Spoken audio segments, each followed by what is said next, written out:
Okay. Hello. Hi.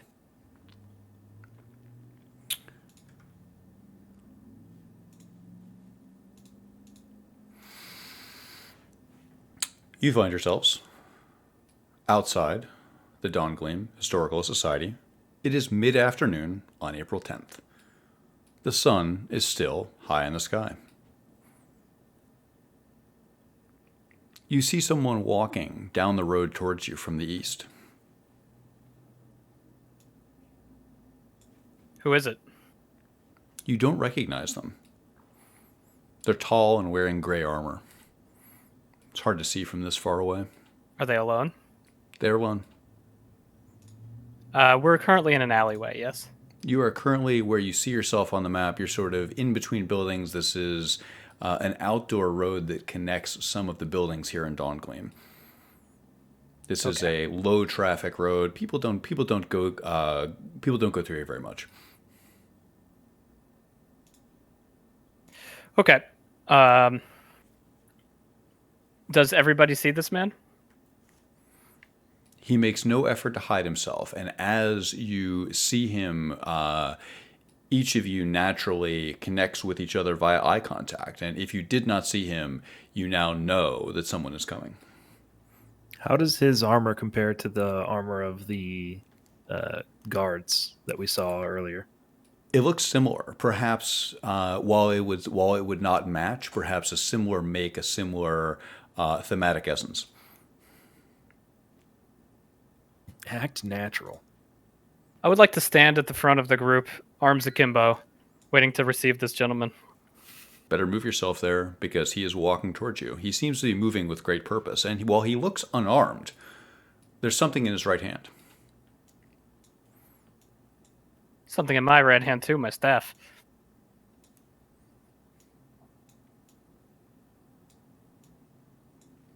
As he gets closer to you, you get a sense that he's maybe 6'5". This man is very tall. His armor is a flat matte gray, and you can see easily what's in his right hand now. It's a large scroll case.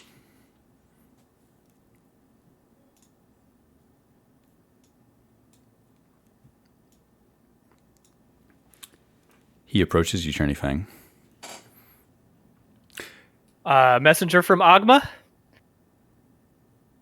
He tilts his head as if he's not sure exactly how to respond and then shakes it. He hands you the scroll case. I'll take it.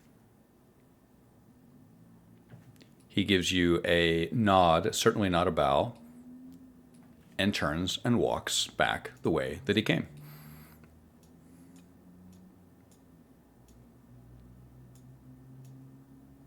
While he's still in earshot, apparently he wasn't from Agma. That's what I got from him. That was weird. Do people friend normally of just... yours? Is this like a thing that happens to you often? Do people normally just walk up and hand you scrolls silently? No. Let's go inside the house. Well, I thought we were going to get the stuff. We had a new development that changed our plans. What? The case? I just want to check out these scrolls, not in the middle of town. That's all. Hey. We shouldn't split up, so why don't you just wait 5 minutes while I read these? Be fine, Grandy. He's a quick reader, I'm sure. Exception. Plus, also, you by might not Cherny. want to stand next to him while he's like reading an unknown scroll. It's... Yeah. Grant's just going to Just stand stop. in the road. He just...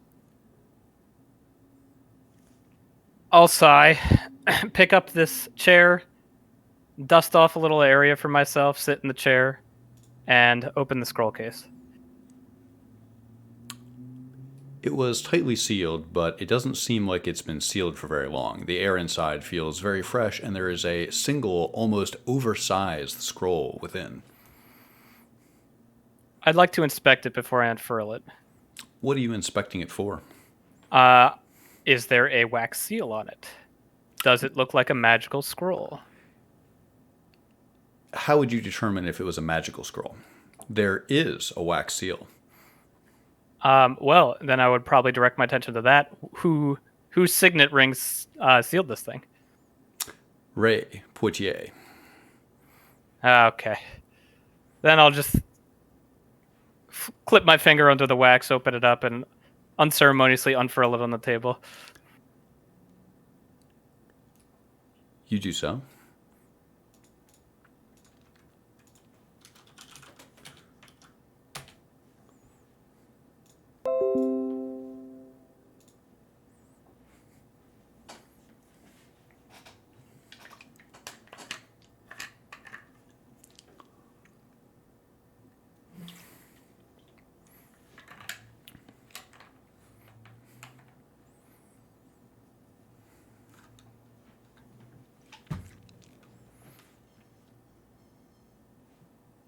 Well, it's the mayor. He wants us to do another separate the head from the body job. Oh! This time for half the coin. What? Yeah, right. And he's offered us free room and board. Half the coin. Where? Does he want half a head? He certainly doesn't want half a body. So I think we should stick to the plan and get out of this town. But who does he want us to chop? It says here, Tarwin. And I'll point at the paper. Tarwin and his band of brigands. Bandits. We gotta do it. He shouldn't have said the name. As much as I enjoy killing people in the street, I don't love being this guy's political assassin. I feel like you don't like killing people in the street. You're just saying that. You'd be surprised. What is this person accused of doing that Mr. Banditry. wants them out of the way? It says there's an aqueduct that these people are squatting. These are probably more Cormyrian Freeman fighters. They fight in water? Uh, Well, they're not poisoning it, so they can't be that bad, right? I imagine this is another morally gray quandary that we're going to behead. I prefer just sidestepping this whole situation and finding ourselves in the area which has the true treasure we seek. It's like not even a day's work for 500 gold. We're gonna Well, need that. He's certainly not going to be thrilled to meet us once he hears what we've done with his friend. Who knows if they're friends? Who knows who this is? All I know is I don't want to be under this mayor's thumb any more than we currently are. Big time. Grint, let me tell you. Have you ever heard the saying, those who accept a favor are destined to repeat that task? No. It means we may get 500 gold, but be on the hook for something far greater, and that's what I fear. How? Well, we keep chopping off kids' heads. We see who comes for us. Okay. People are already coming for us. Yeah, let's keep that number at a manageable 1,000. Why? Why? Well, Grant, truthfully, we're not all as adept in the art of warfare as you. That's okay. I got plenty for everyone. Anyway. So, let's find... Have we all thought about what we would like to purchase? Wait. Let's go get the stuff from the ship first. Yes, the stuff from the ship. Hey, Do you think that the captain's going to pay us if we do that? I don't No, care. Look, you don't I want think the guy in the shack is gonna pay us. So we just go get the stuff from the boat and then we bring it here, okay? Nice and easy, no stab. All right? I like no stab. I'll shrug. All right, if this will placate you, let's do it. Yay! Grint begins walking to the boat. As we're walking, we should all consider what we want to purchase. Grint, would you be interested in dual scimitars? No. Why? Kind of a woman's weapon. Wow. These are, actually, so he's not far All right, off. I have nothing to say to that. We will not shove our gold at you. I don't think he needs to be armed any more than he already is. Alright, we don't want to make it too easy. That's right. We don't want to make it too easy. I'll rub my brow. So, what do we prefer here? These are mostly martial weapons. And I'm not particularly a martial weapon user. Eden, you don't seem like one either. Am I correct? That's true. Truth be told, I would rather give my share of the money to the Cormarian resistance fighters, but. And he sort of pauses and looks towards Grint to see how he reacts. Like this. He's disgusted beyond belief. Words fail him. As much as I'd love to pay involuntary reparations, I think we do need some shares to go toward getting us to our goal. So we don't end up as ill-equipped as they are. Oh, if we had that extra 500 gold. We could get Then that what? Giant skull. Oh, you want the giant skull? Oh, I don't know if we want you to have the giant skull, truth be told. Grint just... Hey, yeah, it's fair. Okay. Grint, did you look at this guide at all? This provincial guide? A book? Yeah, it seems useful. Like, I think I got books. Bit of... Don't need more books. Thought we already had a provincial guy named Alan. We lost Alan in the morning. It's evening, right? It is mid-afternoon. Alan is here studying a artifact that she found here in the Dawngleam Historical Society. She's here in the back room taking solitude. You would not want to leave this region without her, but she is in contact with you and would be available maybe tomorrow morning. She seemed kind of pissed. Let's let her be. Yeah, she didn't want to come for the shopping, so... Let's go get these bags. Aye. What do we want on this list if nobody wants these swords?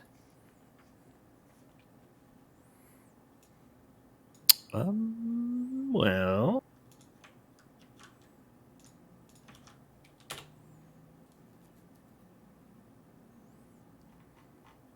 The staff would be good if we used those kinds of spells. There's also a bag of holding. But Grint, you kind of pride yourself on being a pack animal, yeah? No.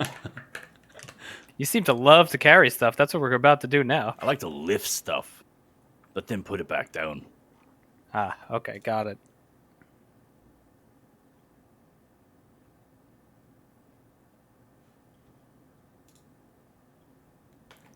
All right, what I would like to purchase is 2 good horses, a cart, and some feed for them, which will run us somewhat north of 500 gold, I expect.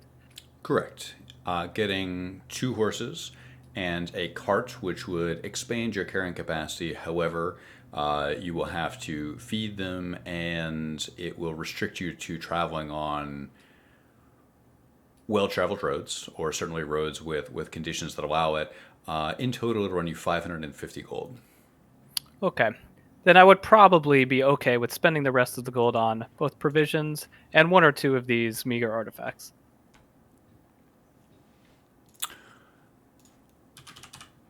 Just out of curiosity, what makes you prefer the cart over the bag of holding? Well, the bag of holding costs all of our money, and I would like to buy rations. If only there was a way to get more gold. Oh. Life is a Also get that struggle, circlet. Grint. Which circlet? I'm sorry. The Guild Ivy circlet could be good. Yes, one of these minor trinkets. None of these interest me particularly, but if somebody feels like they need more agency in their lives, Not one to say no to a circlet. Certainly, I don't need any help, for example, from this robe of elegance personified, just as Grint doesn't need any help from these scimitars. Can you imagine a better-looking tyranny? I, for one, cannot. No, you're the only one I've met.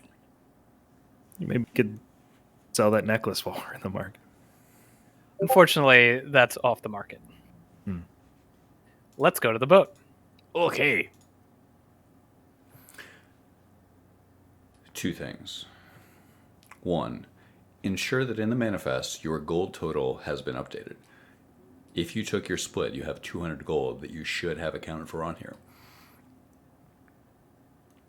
Two, walking back to Sparrow through Dawn Gleam. Who leads the way? Who's out front?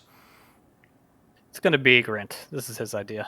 Oh, yeah. Grant is definitely in a hurry. He wants to get this bag to this guy. Grant, roll D100. Okay. 33. Noted. You go back to the ship, and you're looking for what exactly? The bags of contraband that we have in the hold. Who accompanies Grint, if anybody? I would hope we all do. Yeah, you think we would. The bags are still there, hidden under a bit of ballast that you use to camouflage them. Each bag is bulky but not heavy. Who carries them? Grant will carry 2. Ian's gonna stick that one pilfered dragon scale back into the bag. Do you do it surreptitiously, or do you do it in plain sight? In plain sight. I'll You see, if you were not already aware of that, you see Ian removing from his robe. He pocketed a item, something gleaming and bright, and he puts it back quickly into the bag. It's a plan, I swear, guy. Yeah. No, just hear me out, okay? If the Durgar doesn't expect it in there, then we know that the captain told on us. Told on me. The captain saw. Did he? Mhm. Where is the captain? It's been 2 days. Who cares? Probably drunk in a ditch somewhere. I don't know. Hey. The ship doesn't need him, obviously.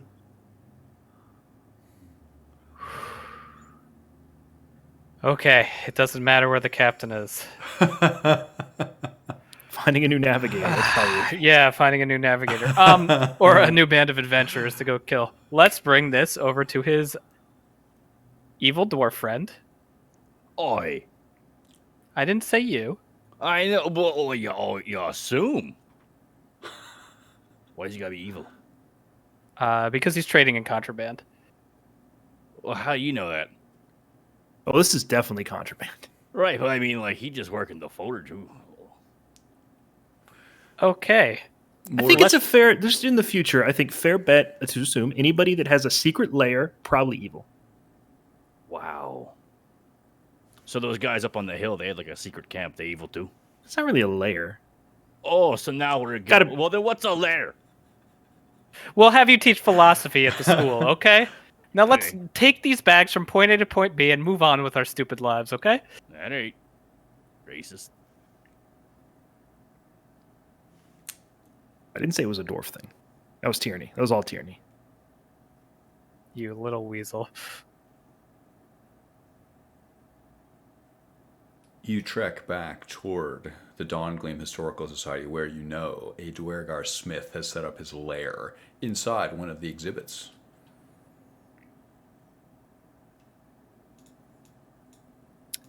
I will follow as the 2 pack horses lead the way with their saddles. You do so, observing Alan in the corner studying something by herself. There is, as you come back into this main room, a thin wisp of black smoke coming from the chimney of the tin shack. The shack is closed at the moment.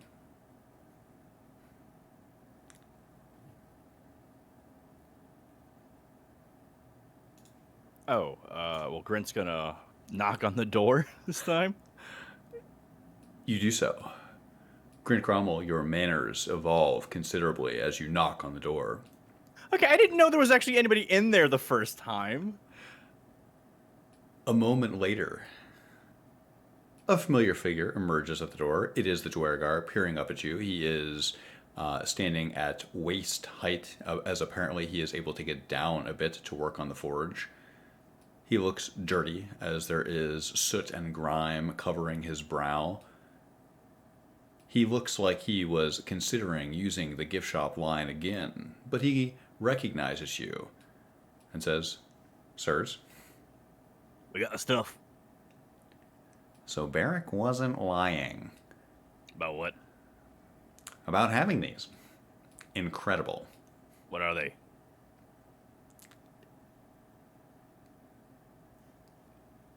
He tilts his head, seeming to consider as if he doesn't want to answer that.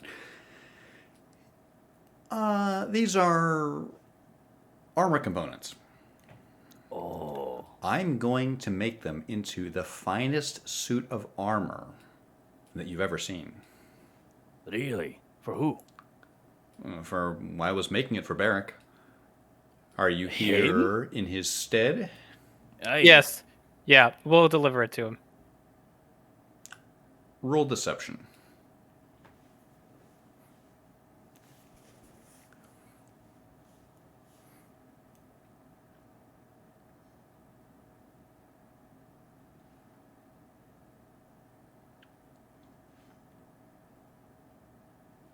Ten. You'll deliver it to him. When is the last time you saw him? Around about the last time you saw him. He's the one who actually asked us to bring this to you, so he seems to already be comfortable treating us as his go-between. That does make sense. I can't argue with that logic, actually. If you're bringing this, then presumably he should want the... okay. Easy enough. You'll have to give me time to work. At least 12 hours, I'm afraid. Even though this is my life's work, it still takes time to make the most of my craftsmanship. Understandable. Understood. Did the captain perhaps tell you what he needed the armor for? I think he just intended to sell it, to be honest. I don't think he had any combat purpose for it, if that is your reasoning. He didn't look like much of a fighter. I don't think Barrick is much of a fighter, but a shrewd salesman certainly. You may wish to consider that as well. I know that's what he intended to do with the armor, so if you have some type of agreement with him, maybe you could sell it for him. What an interesting idea. As you wish. My role in here has nothing to do with any of that. Okay, then, have fun. It sounds like he is going to have fun as he shuts the tin door and starts to work immediately. Say, Ian. What color were those dragon scales? They were Bronze, I believe. bronze. Oh, you look too. Yes. What a couple of delinquents. You're telling me, Grint. It seemed important to know, okay? It's better to know. Well, I don't know about you personally, but I wouldn't find it prudent to walk around in a good creature's skin. Yeah. That's why I thought it was prudent to know. Anyhow, let's go shopping.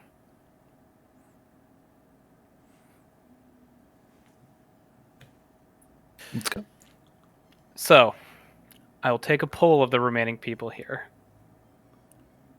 Grint, what do you think we should purchase?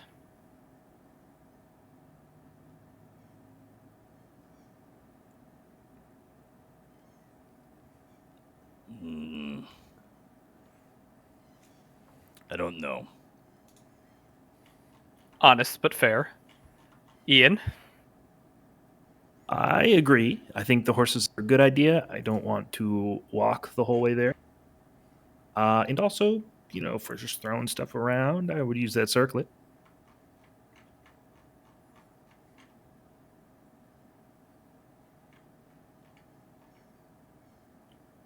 Eden? Well, I think the gnomish opacity increasers will help us, so I'd like to purchase a few of those.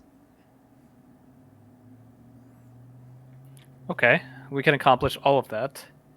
I would like to personally get the horses. I like getting the circlet and the gnomish opacity increaser. I also think it would be prudent to get the provincial guide.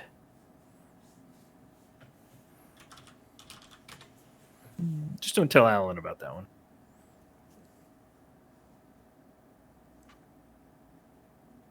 Have you looked at it?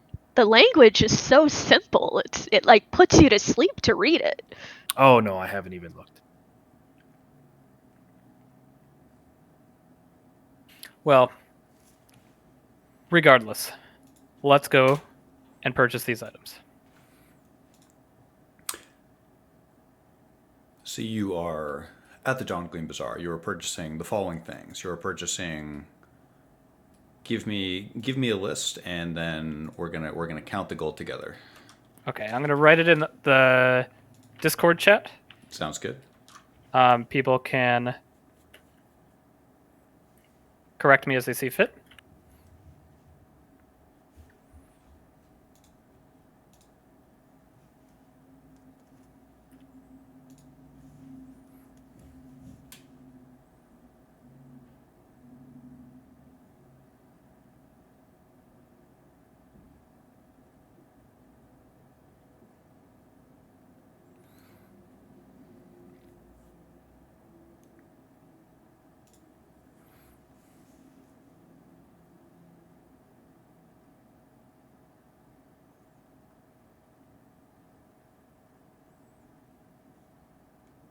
I hope the party is So making this is 840 gold. the most of this. Let's see, 840 If we gold. would like to purchase one less opacity increaser, we would have enough to purchase a single 200 or 205 gold item and some food. Do we know how many uses we get for each of these gnomish opacity increases?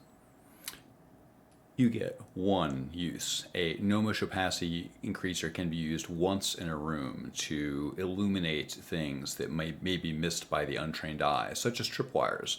The merchants there offer a simple demonstration. By tossing a bit of gnomish opacity increaser into the air, it lands and adds a almost bioluminescent looking film to the outside of any object that would otherwise be transparent or translucent. That's useful. I'm glad it's more than just fancy dirt. That's what I was thinking. I was like, these guys are really selling dirt for 50 gold.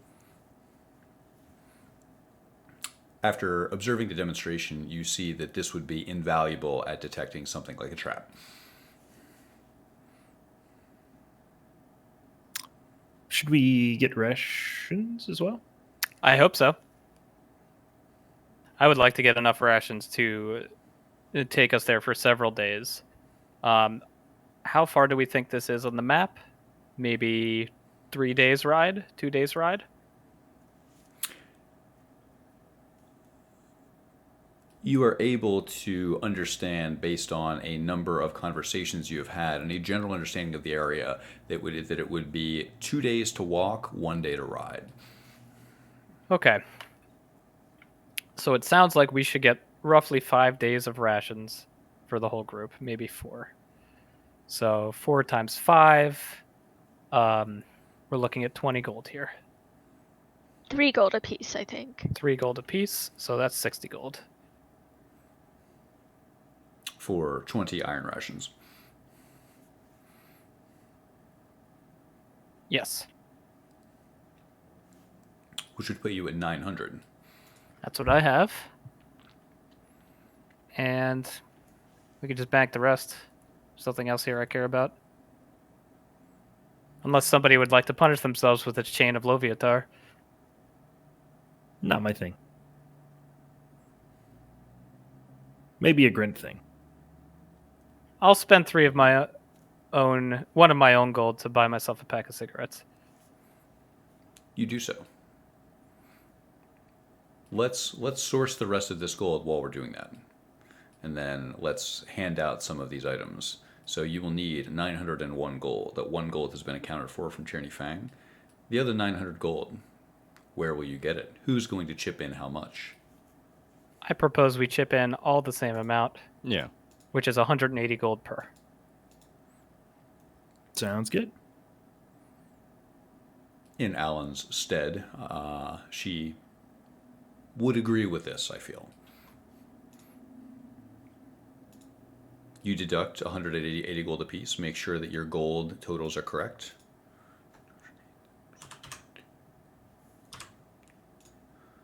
See, I updated Alan's.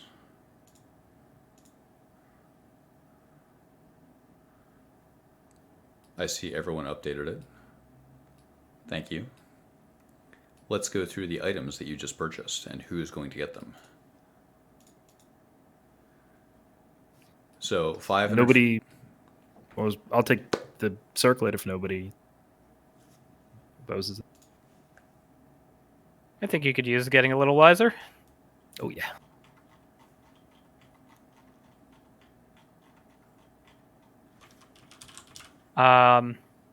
Eden, I suppose these bags of dirt are your domain? I will gladly accept those. And I'll tend to the horses. Go ahead and add the horses and the cart as a party item. The Gilded Ivy Circlet goes to Ian. The 2x Gnomish Opacity Increaser goes to Eden. The Iron Rations, 20 of them may be difficult to hold. How do you dole them out? You could put them in people's packs, but 20 in one person's pack would be quite a bit. I was assuming 4 in each person's pack. Alternatively, we could put them on the cart. Which would you do? Maybe carry 5 each, and then or carry a couple, and then put the rest in the cart. I will hold Just in my case 4. something happens. Walk me through exactly how you're going to do this. So everyone's going to carry 2 each, 1 each, and put the rest on the cart? I just want to make sure you get all of your 20s worth. We're splitting them 4 per. You could do whatever you want with your own. I am keeping mine in my pack. How big are they? Each of them is a tin, and it's about here. Let me do one for you. It's like a large bento box. Chuck 2 in my bag, and then put 2 on the cart, or the other 2 on the cart. Sounds good.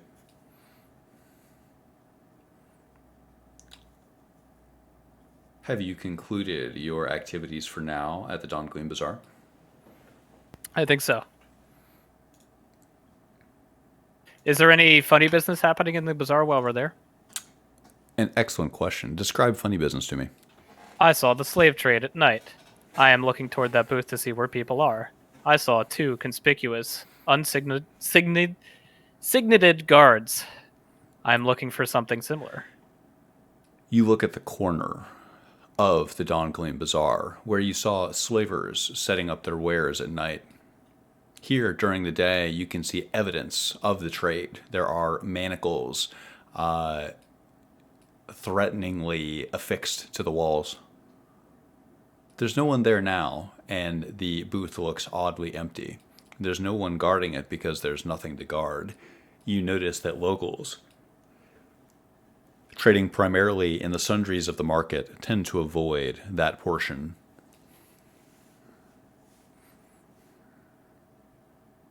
What type of guard presence is here? Minimal. The overall Dawn Gleam has sparse guards, and what guards you've seen have no insignia and seem to be stationed irregularly. You can infer after spending a bit of time here that most guards are probably hired by each individual merchant, each house, each thing that needs to be guarded, and there is very little centralized law enforcement here in Dawn Gleam.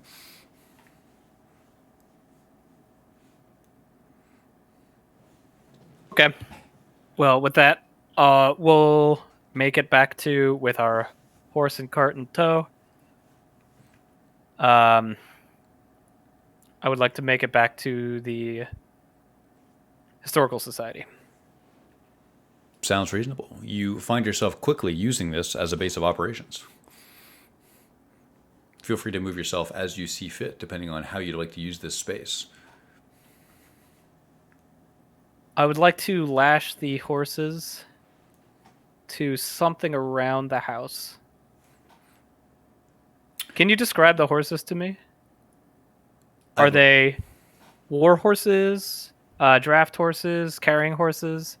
Like, how large are they? Are they like ponies? These are Can we large. ride them? These are large draft horses. You could ride them, but that's not what they were bred for. These horses are meant to pull a cart, which they do quickly and with little complaints. You can water them many places here in Dawngleam, as horses are a common fixture here, and there's adequate troughs anywhere you go to keep them watered.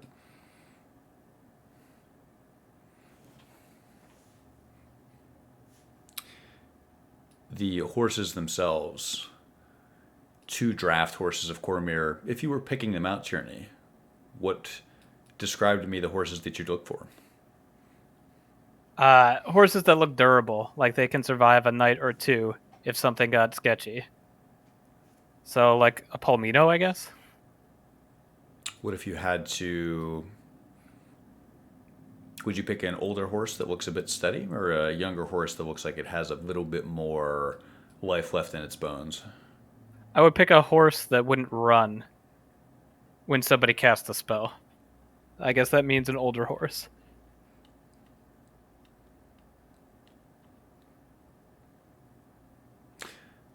How about a horse with a peculiar stride and long proportions, or a horse that's missing an ear? Horse that's missing an ear survived a fight. I would go with that one.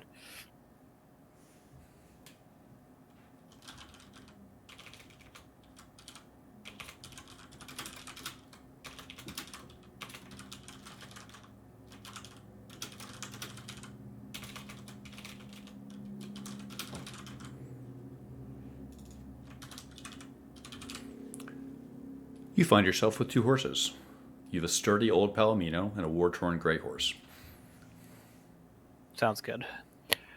I'm not going to go inside and fiddle around with this Durgar making his evil armor.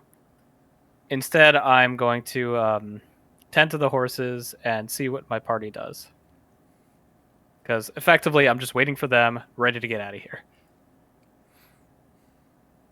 Even the armor is evil now.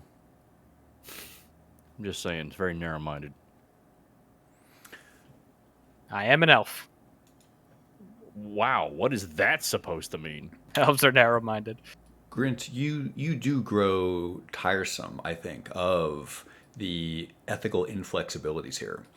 Right, well, he didn't say the evil armor. That was out of character. But yeah, I get you.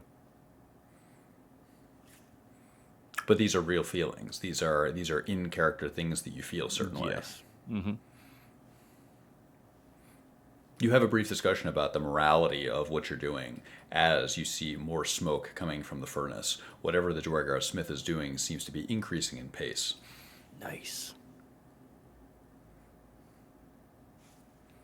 It's a bit later in the day now, far from dusk, about 5 p.m.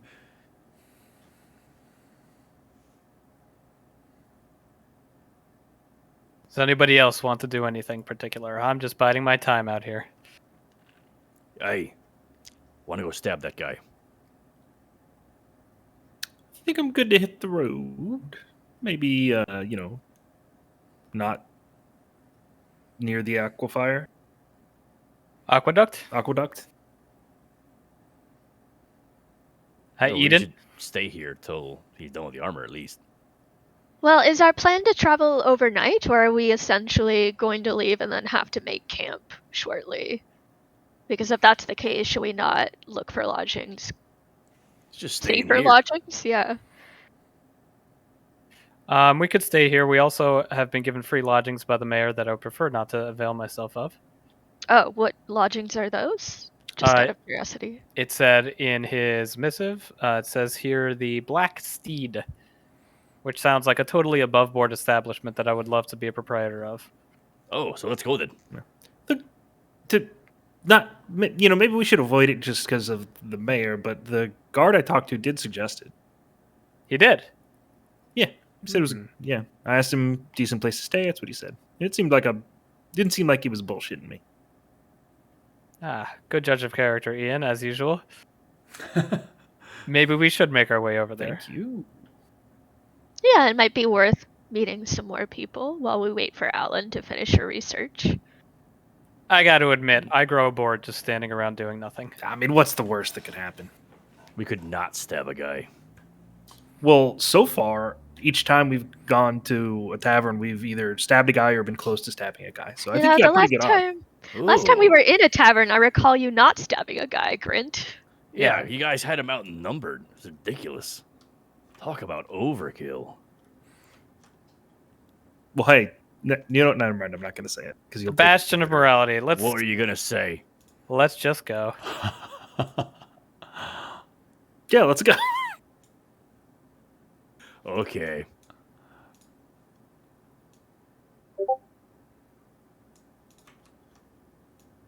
I would like to head to where I think this place is, of which I currently do not know. So I would like to head after I lash the horses, give them feed, and water them.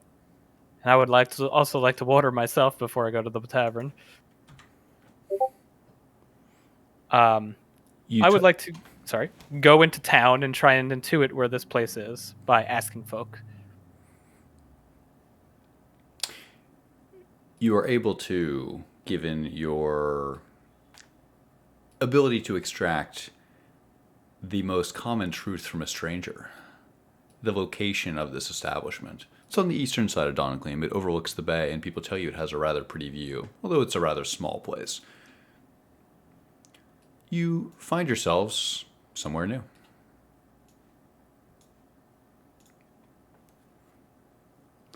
You can see it there, to the southeast, distantly. It's outside of town? It's right on the eastern edge of town. You can see the awning right there.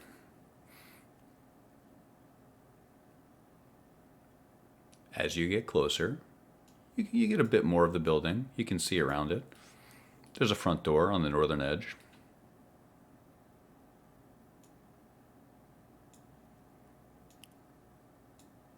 I would like to listen. Does it sound busy? It doesn't sound busy. You hear two people talking. Roll perception.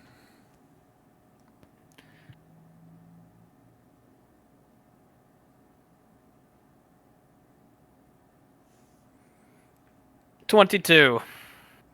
Feeling a bit tense, Tierney? You hear two people talking a bit conspiratorially inside. Can I catch any nouns? Fucker. The ultimate noun. All right, I will open my coat a little bit to reveal my crossbow as we walk in.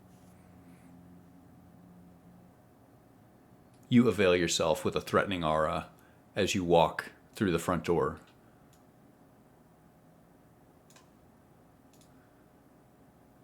You find yourself somewhere new. There are two people here. This is a very small establishment.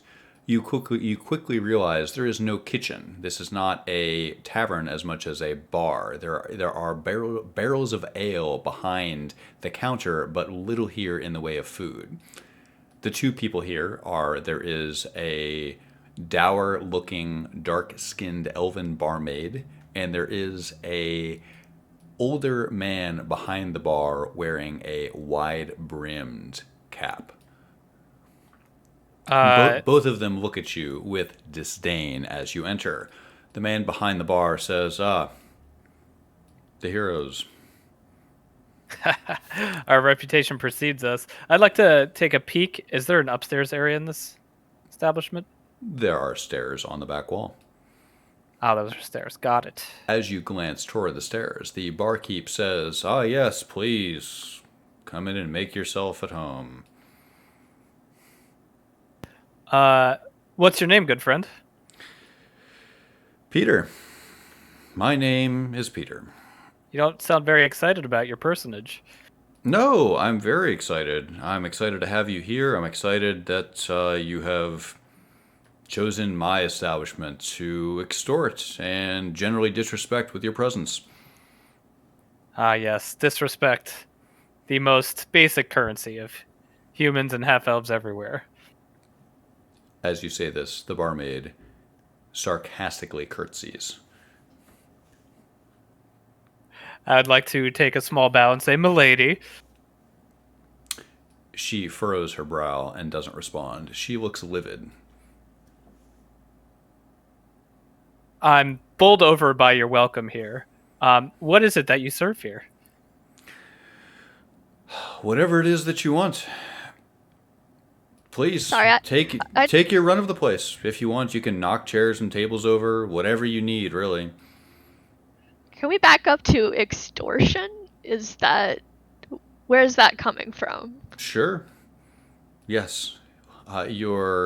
Your time here has been reasonably extorted from me. Your friends are very powerful. Everyone is very impressed. Thank you so much. Hey, you're welcome. Thank you for your quote-unquote patronage. I'm always very impressed when I'm intimidated into giving up my tavern. Thank you. Did the mayor send somebody here? He did. He sent, yes, thank you. Yes, he sent 3 people.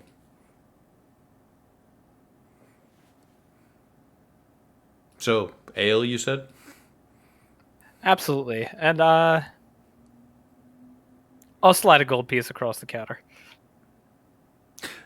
The bartender looks surprised and doesn't touch it. He says, a trick? The mayor doesn't own us.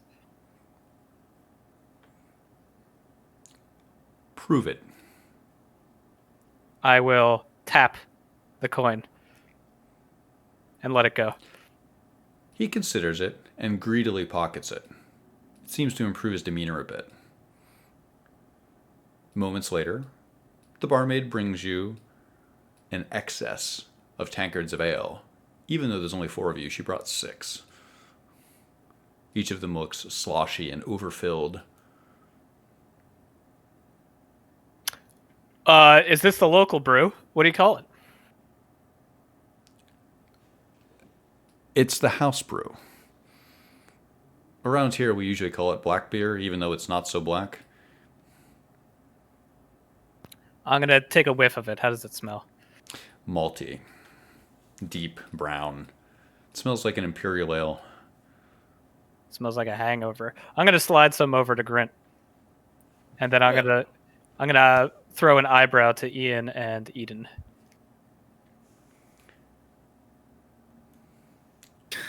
Ian's gonna pick one up and then just wait to see if Grant drinks it. Grint is already he's like halfway through the first one, getting ready to grab a second. It's good. The best type of ale, Grint, is free ale, right? True that. Nothing is better than ale you don't have to pay anything for, and it fills up your stomach quickly. Mm-hmm. The ale is malty, dark, hearty, and filling. You feel accomplished. So the mayor sent his goons down here to shake you up, I hear. I do feel a bit shook, Peter says. Well, I'm not here to take anything from you unfairly. Just looking for an ale and a conversation. Oh, what do you want to talk about? You have the ale? I can do the conversation. You seem more pleasant than most. Ask him about Red Monday. Good question. So we were in a very strange bar before, whose threatening aura was far greater than this one. Called the Red Monday. Is that a slaver establishment? Is that why it's so frosty? He chuckles a bit. He says, well, it's good you didn't stay there long, or you could have been taken as slaves. It's not a slaver establishment as much as a slaving establishment. Fair enough. So what else is a trap in this town? Business deals, contracts, take this here for that person, do that for that person. I'd be extremely dubious of anything like that. Alan Vaughn, are you with us? Not yet. We'll come back to her.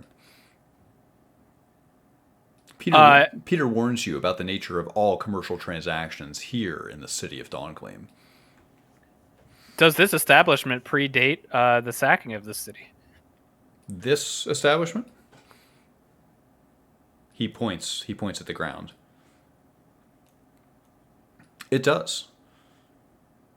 This This was actually my father's tavern. Wow. Wow. Well, I think That's everybody, impressive. everybody has a father. It's impressive that my father drank. I'm glad you like the place, my friend. Well then. I'm curious, was Ray Portier the mayor before the fall of Cormier? He wasn't. No. What what He was he worked at the docks or something like that. He certainly was not a man of much repute. I know that when things became frayed here, he was quick to work with the occupying forces.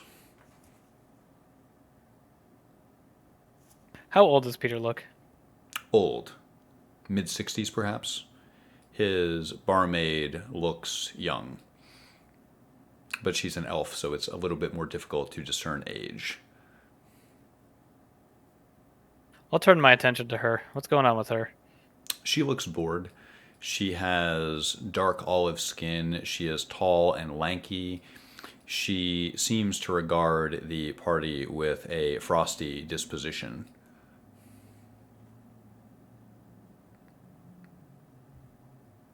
You said she has olive skin. Can I make where she's from? You can try. Roll history. Should have gotten that provincial guide. Perhaps. I thought we did get it, actually. We got food instead. I rolled a 5.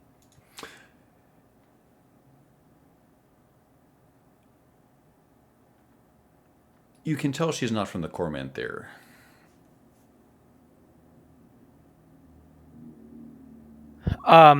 She doesn't look like she's terribly interested in a conversation with you.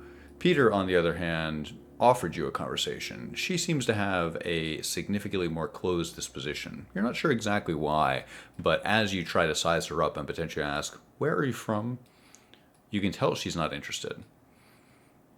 Roll insight.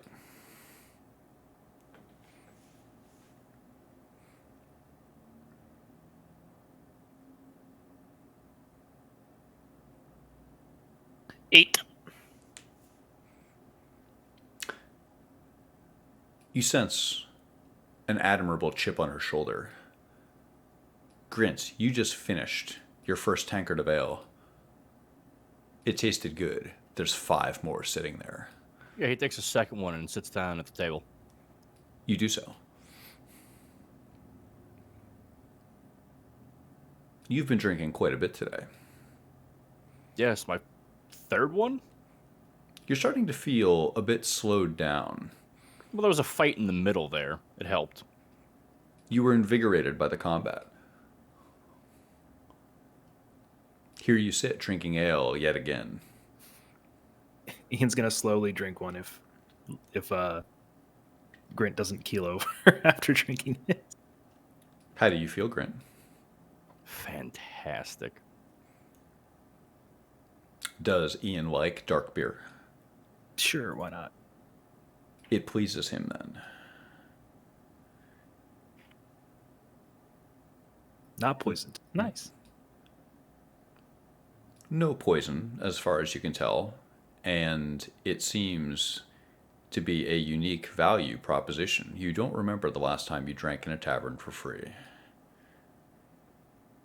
Oh, nothing. It is right around 5 o'clock. There's no one else in this tavern yet. It still seems rather early in the day. I had a question for old Peter. He rests with one meaty arm on the bar and looks over at you. He adjusts his hat. Hey, so part of why we got here is we were asked to deal with a guy, and I was wondering if you could tell me about him. Asked to deal with a guy. Yeah, Paul McMillan. Have you heard of this man? Roll insight.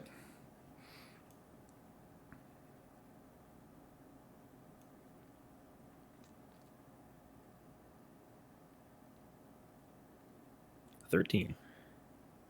He hesitates. You attempt to discern why Peter would hesitate before fielding this relatively straightforward question, and you realize that he is probably attempting to discern what side are you on exactly, or what is your role in this. You watch as he ruminates on the question for a second, his glassy eyes lock on yours, and he answers what you think is honestly, I know him. Everybody knows Paul. Well, let's just put it out there. You don't like the mayor. I get a bad feeling that when the mayor asks us to do things, kind of want to know about what he's asking us to do.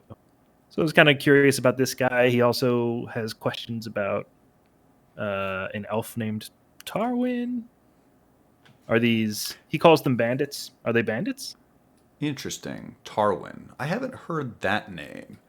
Bandits. Well, there are bandits around, certainly. Even if you just walk down the street late at night, you could certainly be accosted. Yeah. I've seen that many times. So Ray's not wrong. There are certainly many bandits, and there are problems with lawlessness here. In terms of Yeah, but are these guys bandits, or are these guys that just the mayor needs out of the way? I don't recognize that name. Did he need Paul out of the way?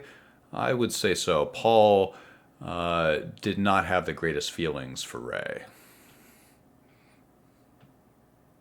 Cool. So, what's your opinion on Paul? Was it fair to call him a bandit? I wouldn't call Paul a bandit. I think that he is an idealist. Okay. I know that shipments coming into town have had to cough up plenty of gold to him. I know that him and his men are sometimes regarded as shakedown artists, but I have a feeling that they're trying to do good in the world. Mm-hmm. Hopefully they continue to do so.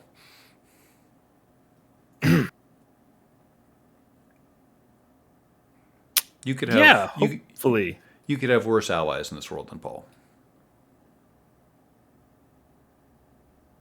Well, that's good to know. Thank you. I will quickly change the subject. In terms of the other name you gave me, Tarwin, I'm afraid I don't recognize that one. But if Ray is asking you to go after bandits, so to speak, he may not be wrong about that. Would he use you to eliminate his enemies, as it seems like you're implying? I wouldn't put it past him, but I also wouldn't put it past him to reasonably try to eliminate some of the lawless elements here. Have you heard of problems around the aqueduct? The aqueduct. Well, I know that it no longer delivers fresh water. I know that the aqueduct ran dry about 6 months ago. So you're saying someone should stab this Tarwin guy? So I'm not saying anything. I'm just pleased that your companion paid me for you staying here and drinking here. I certainly wouldn't tell you to go anywhere or do anything. If you do have that business with Ray, certainly I could. Go ahead. So Sir don't Dwarf. stab the Tarwin guy? Please just don't stab me. Yeah, okay, sure. You can stab. It's a good place to start. Faerun is full of people who are stabbed or wish to stab, and I really prefer to stay as far away from all of those people as possible. The barmaid snorts.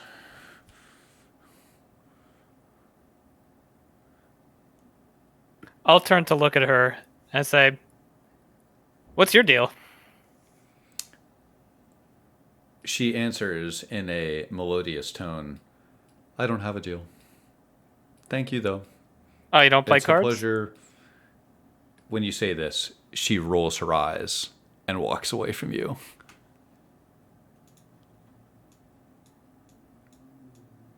As she walks, she reflexively eyes up the tankards of ale between Grint and Ian, and seeing that the table has plenty of ale, folds her arms like a sentinel. I think she wants you guys to finish this off. I'll get there. Make sure you don't have too much to drink, Grint. Okay, Mom. Grint, you finish your second ale. Your stomach feels cold and full. Grint turns to Eden. Eden, we need to talk. It's about something serious. Right now? Right here? Oh, yeah. Oh, all right. What did you want to talk about? Look, I feel like this is kind of a time-sensitive issue. What are we gonna name the horses? I was not expecting that, and yet I should have. Tierney, did the horses come with names? No, and I didn't ask. Feel free to name them at your leisure. Hey, Eden, Mm. can you talk to animals? Yes, on occasion. When I concentrate. Could you ask their names? That's not a bad idea. Right? It's unlikely that we'll be able to pronounce them to their satisfaction, but We gotta find that out. We gotta know the names. Grint grabs another like mug of ale and he goes, "Come on, let's go talk to the horses like right now."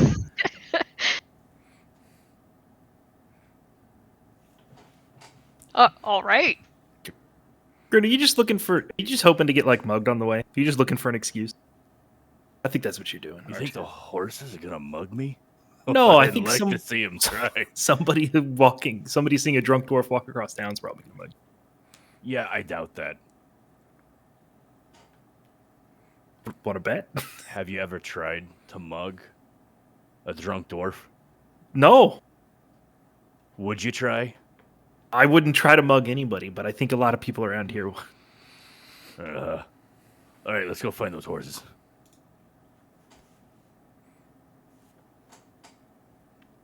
Well, if they're going, I'm going because I mean,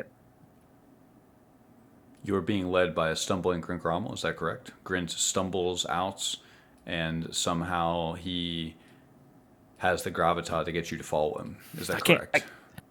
As we leave, I'm going to slide another gold piece into the across the bar. I mean, we're not really leaving. Grint just wants to go outside and talk to the horses momentarily. The horses are Across tied town. up across town. The horses Wait, are not I here. thought they were. Oh, I thought we brought them with. Why the hell would we leave them? The horses are tied up outside the natural. Or with Alan. Yes, Oh, exactly. shit. Yes, Okay. the horses are with Alan. Shit, I didn't realize that. I thought It's we brought them. it's okay. You're drunk. Well, granted. So Eden takes him on a little walk around the bar. Says, "See, the horses are not here. We'll find them later, I promise." And then he helps usher him back into the tavern. Good thinking. Good thinking. You just.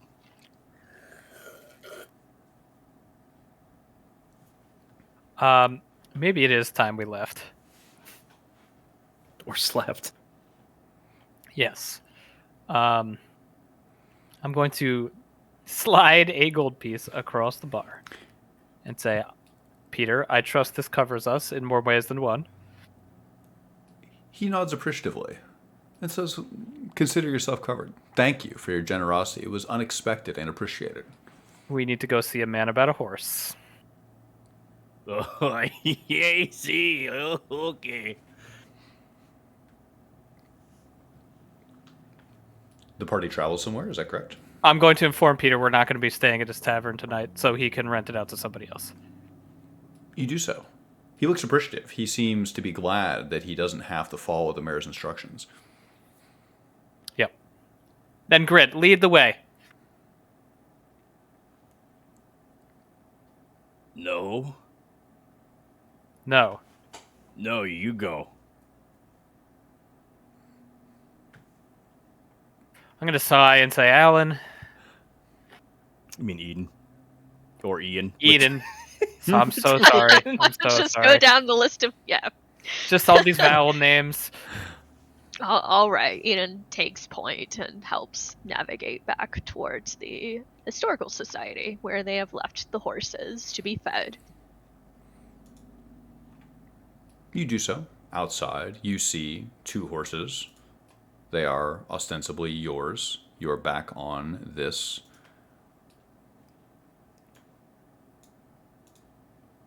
Feel free to arrange yourselves as you see fit. There are horses outside, two of them. You recognize them. They're yours. There's a sturdy old Palomino, and there's a war-torn gray horse. Okay, Eden. Now find out what their names are. All right, so Eden will cast Speak with Animals, and he will introduce himself to the horses and says, "Hello, we're going to be traveling together for a little bit. I'm Eden. This is I don't know, this is Grint, and he's very curious as to what we should call both of you." When you speak with animals, do you speak in common at them, or do you speak in like a animal grunting, whinnying? You form a mental connection. You speak common. They speak in horse thoughts, and you find convergence together and are able to discern meaning in one another, even though you don't speak the same language. At no point do your lips move. This is purely a mental conversation. So even though you cannot speak the same language, you're able to meld with them. So it is less a conversation, less a back and forth, and more just thoughts flowing in the exchange of information. You ask the horses their names. You learn something during this conversation, Eden Cather. Horses have no conceptualization of names. They are simply I. They are simply themselves. They have no barriers between names and what you call things and what things are the way we do. All right, so Eden might explain the concept of names as they're used to distinguish themselves as individuals. Sometimes they're linked to specific characteristics that are identifying and unique. So, would they have a preference? Like, is there something about themselves that they're proud of that should be exemplified in whatever we call them? You are able to discern that the first horse values its stability, its iron heart, its ability to run far, long, and hard. The second horse values its ability to be resilient. This is the horse that is missing an ear and it lost it in combat. It values its ability to push through and remain living despite everything it's seen.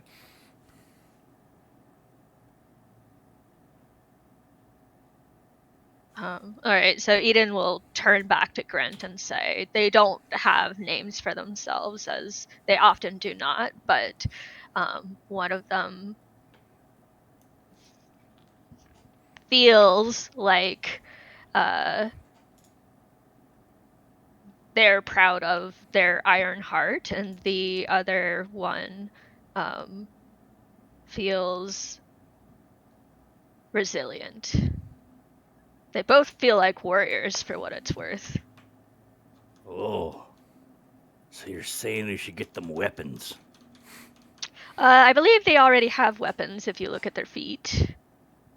Don't ever look a horse in the mouth, I'm told, but there are weapons there too. Really? These horses are much taller than you, Grint, and for a moment you do have a sense that they could be used as weapons, either yours or against you. You have a sense of the power of these animals.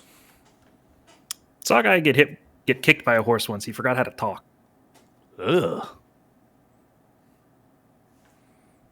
Ian, you've seen horses inflict horrible injuries. They are serious animals, not to be trifled with.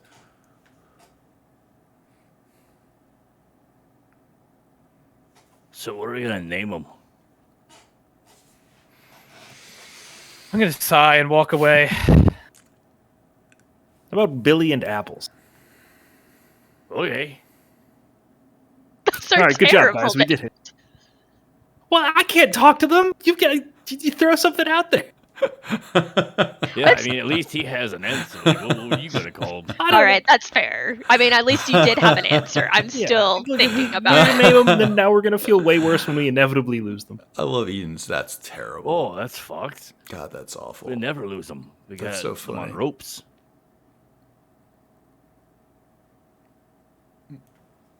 I love it.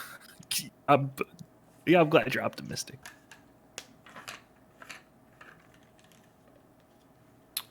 I didn't catch that, Ian. What was that last part? I just said I'm glad you're optimistic. I'm gonna be inside.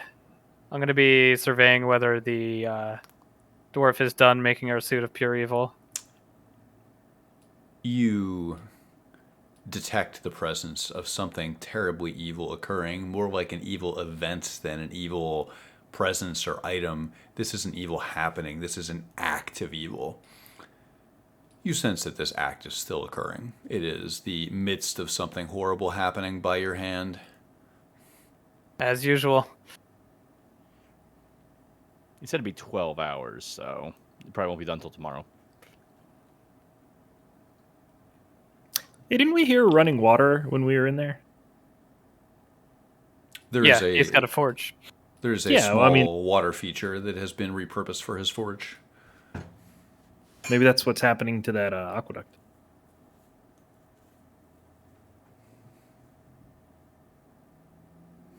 Maybe just throw it out there. Grant, maybe no need to cut off any elf heads. Oh, there's always a reason to cut somebody's head off. Well, somebody, sure, but Well, what? we gotta pick the bad ones. Oh, you want to fight me, eh? No, not a snowball's chance in hell. Okay.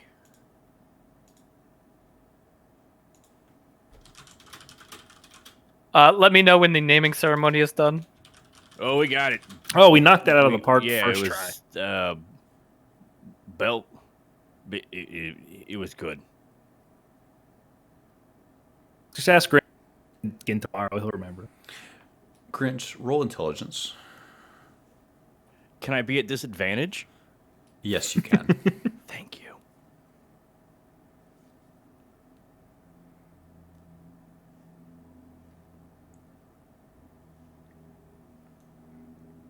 Eight. You remember the names quite well.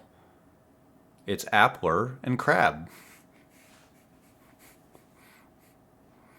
Hey, he's the Crappler and the other one. Crappler and Map, exactly. Hey. Great. Sounds good. I don't care. I think we should leave in the morning at the crack of dawn. The armor will be done. Alan will be again out of her angsty reverie, and hopefully we can make any progress on the task we were set here to and spend less time in this extremely dangerous area, to which we have almost no regard. Sounds great to me. I know it does. I will sigh, go inside, and try to prepare with the nothing that is available to me to prepare with. Preparing for what exactly? Try and gather some information, gather my thoughts, try and figure out what challenges we might face on the road. Maybe the museum tells me what's in this region, or rather what's not, based on what they're trying to tell people. You study the exhibits here. One of the exhibits is focused on the dangers of the Underdark. You'd think that that could be relevant if you found yourself many thousands of feet below the surface. I think that's ironic given the person who's currently taken up patronage in this location. The mining exhibit suggests to you some of the advanced techniques in use throughout this region, and the black smoke coming from the chimney reminds you of the horrible things that you have done. The exhibit about the Blood War suggests that this conflict is happening all around you constantly at all times. You're not sure if any of this would help you be more prepared in this war-torn land. I'm going to frustratedly sigh, no, this is all useless. You grow frustrated, Journey Fang. Roll wisdom.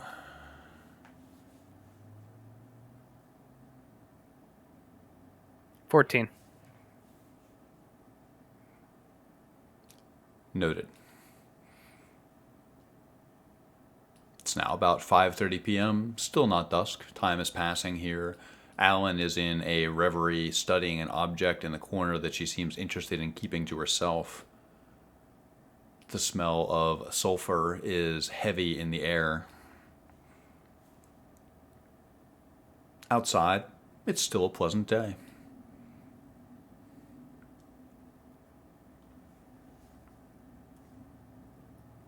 Ian's gonna plop himself down at the reception chair. Keep an eye on the door and start fiddling with that his new circlet. See if he can work anything out with it. Figure out what spell he wants to memorize and how to do that in D&D. You search for the ability to attune yourself to this object. You hold it in your hands, thinking about where it comes from, studying its provenance. You feel a sense of faint regret, but in the same way it would be from taking an item from a pawn shop.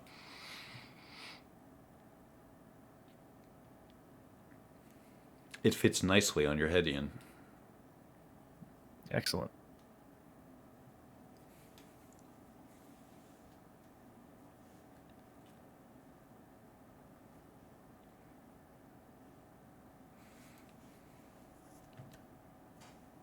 Grint is face down on the sofa. You roll over. The ale lurches in your belly. You feel... How do you feel? It seems a bit early to sleep, and yet you can't find any peace.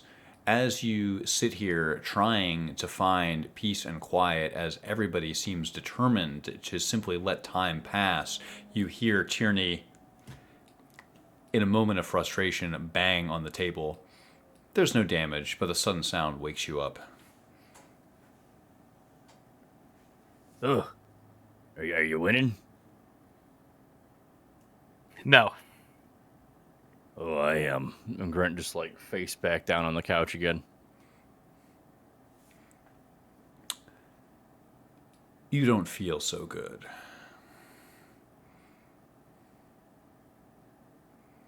You've had a lot of ale before, but you're not sure if you've had quite such strong ale in such a short amount of time. Ian Kalis, you feel a bit tipsy. Grint Grommel, you feel a bit drunk.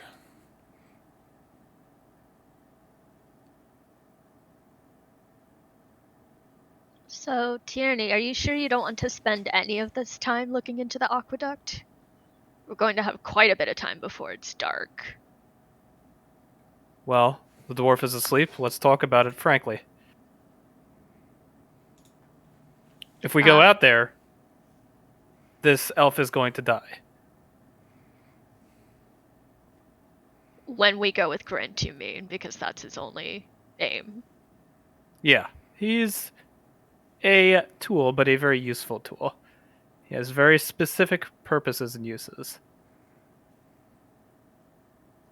And I believe he needs us just as much as we need him. Could we maybe scout the area ahead of time without him? We could scout the area.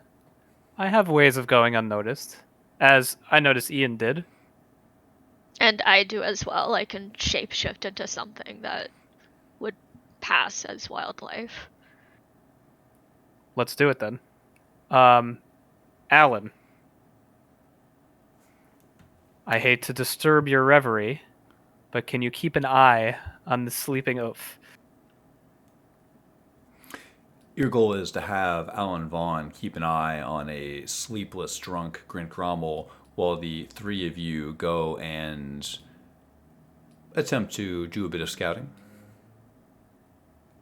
Aye, Captain. Let's get some rules about it. Let's do it.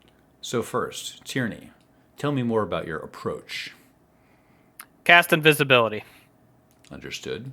Walk up as stealthily as I can, hopefully also under the guise of pass without trace. Due to Ian. Ian. Yeah, Eden can turn into an animal is what I assumed. Like Ian a hawk or something. Did not do pass without trace or invisibility. Alan did her own, said she could do her own invisibility. Eden did pass without a trace.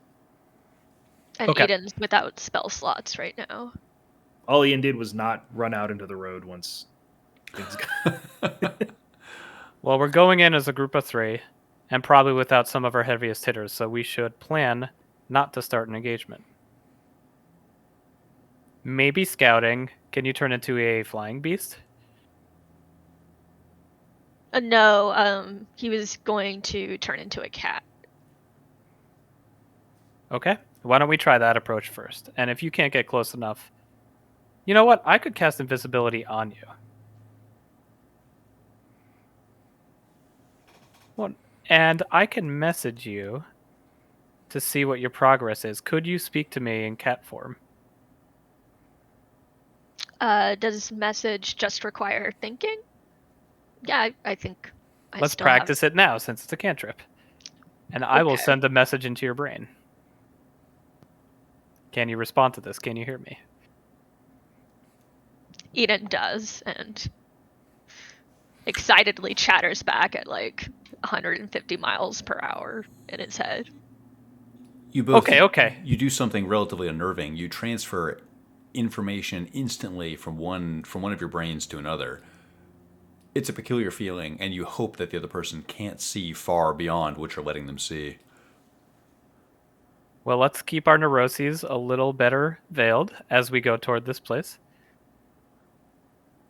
And let's go. Ian and I will be your backup, Eden. All right. So let's make toward where we think the aqueduct is. It's relatively easy to find. You can follow the shadow of the arched aqueduct where you see it start on the north side of town. It goes outside maybe 1,000 feet before you see evidence of it being broken. One moment.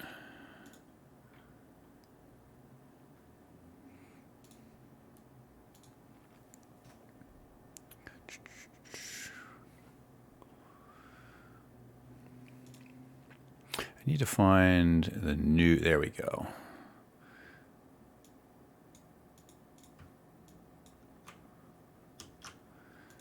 Okay.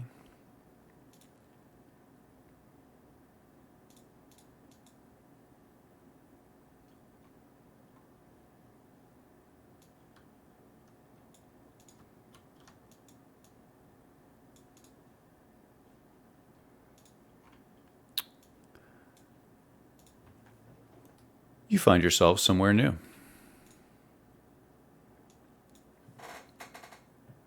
Just outside of town, still well within visual distance of Dawngleam, you see where the aqueduct is missing several sections. The cool, clear water from the aqueduct is instead sinking into the earth. There is a large, irregular pond here. Just before the break in the aqueduct, there is a small pedestrian bridge that allows you to cross it. The mouth of the aqueduct leads into the mouth of a cave.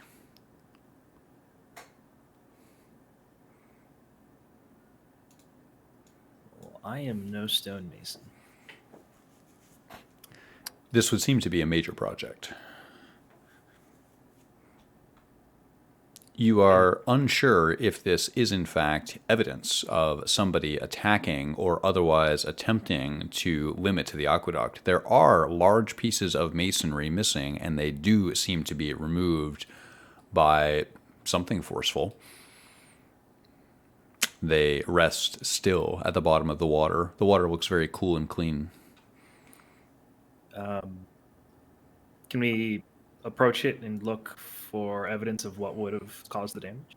Go ahead. Look like, I was gonna say, does it look like something that would like the stuff is very weathered and it would have like maybe broken from stress or disrepair, or does it look like something damaged it, like it's cracked? Get closer and roll investigation.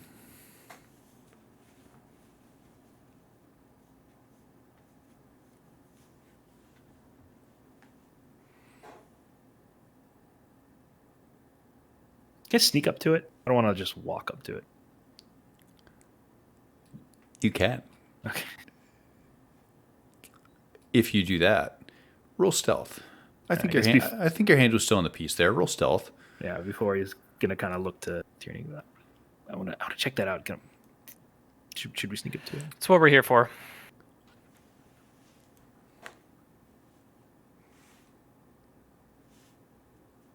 Stealth is a 16. You crouch down. There are tall trees here, and you stay along the shadow of the tree line as you approach.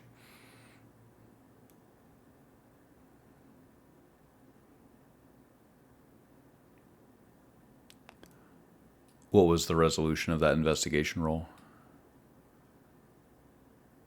Investigation is a 19. You place your hands on the granite of the aqueduct, attempting to discern, was this the fault of people attempting to break this with mining tools? Was it somebody attacked this, or was it that this fell apart from a lack of maintenance? You can easily see ancient pieces of mortar that look like they should have been maintained many times over. You can see weathering in the stone. While it's difficult to discern exactly, it certainly does not appear that this is being maintained as well as it could or should be. I guess he'll, kind of in the same manner he approached it, trot back over and report his findings. I'll say, I'm not sure anybody did this. I think they just didn't keep it fixed up. The mayor doesn't exactly strike me as the civic planner. I think he's looking for maybe just a fall guy. Alternatively, somebody could be squatting this place, preventing the repairs from happening. That seems pretty plausible, actually. If you were an insurgent and trying to stop this town from having any sort of commerce, I think cutting off the water supply would be a pretty good start. You deduce this, and you see that the aqueduct leads directly into a small, dark cave. That's probably where our people are. Maybe we can take a little whisker and sniff through that cave? Yeah. And with that, Eden will shift into a cat and stealthily approach the cave. Before you walk away, I'm going to cast invisibility on you. An invisible cat. Okay, That's right. I was going to ask about the order of operations there. So we have Wild Shape Cat, and we have Invisibility. I'm going to resolve a few things before we get there. Alan Vaughn, you emerge from a reverie.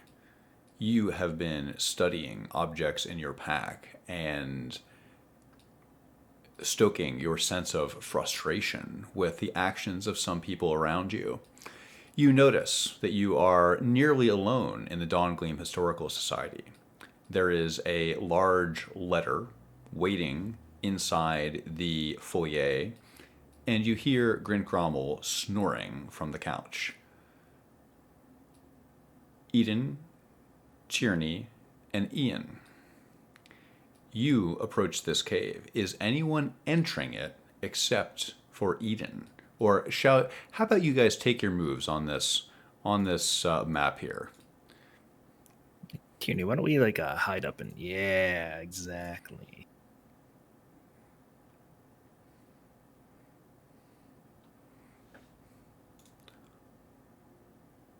You enter this cave, Eden?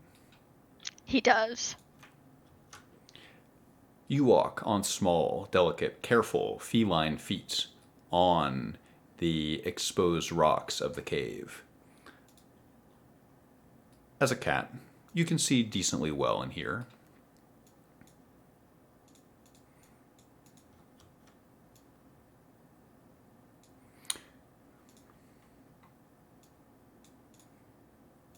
You find yourself somewhere new.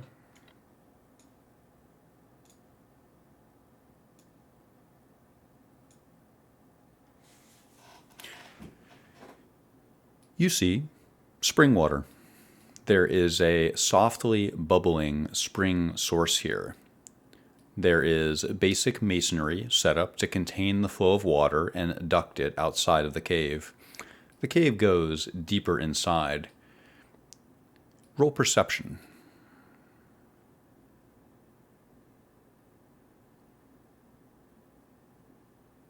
22.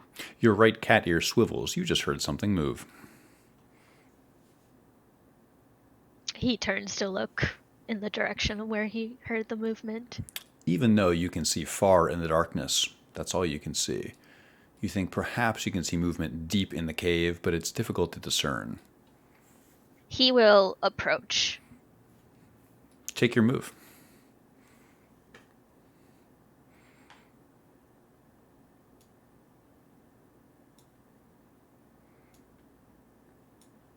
You can see a bit farther here. As you get closer to the middle of the cave, the movement you saw was to the east. From the north, you can smell something.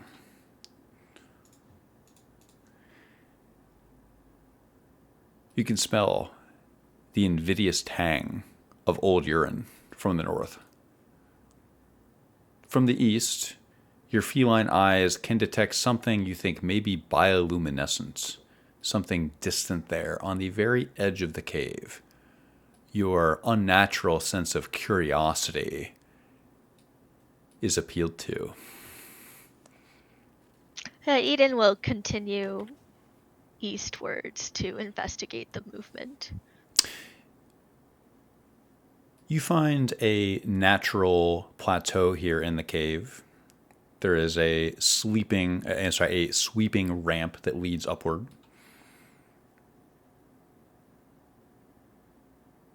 Walking He will up a pad bit, upwards.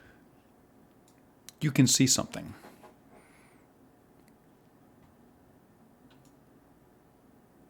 You see two things.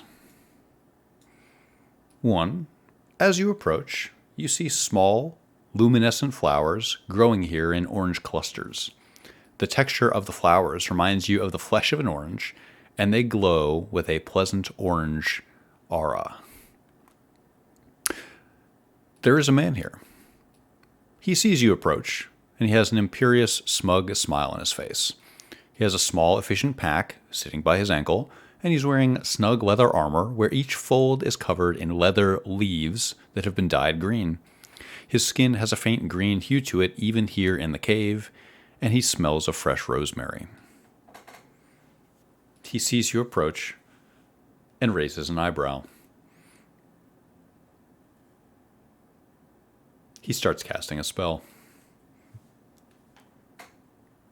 Does he see? Yeah, we have invisibility cast, right?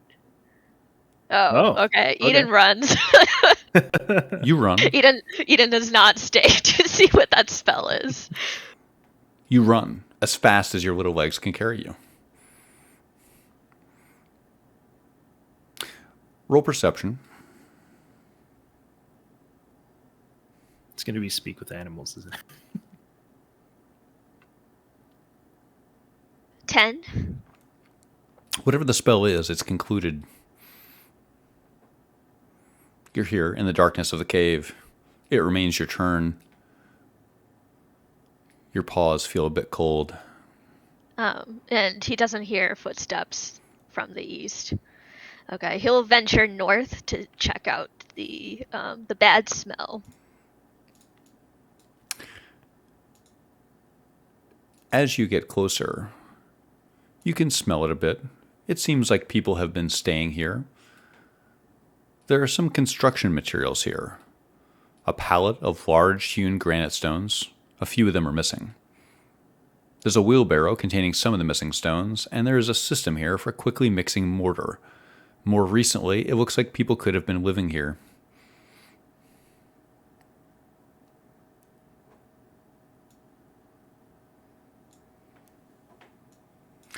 All right. I think with that in mind, does Eden feel like he's seen, like these are the edges of the cave, like he's seen all of the cave? You feel that you have surveyed the majority of the cave here. All right. He will come out to meet his friends. You do so.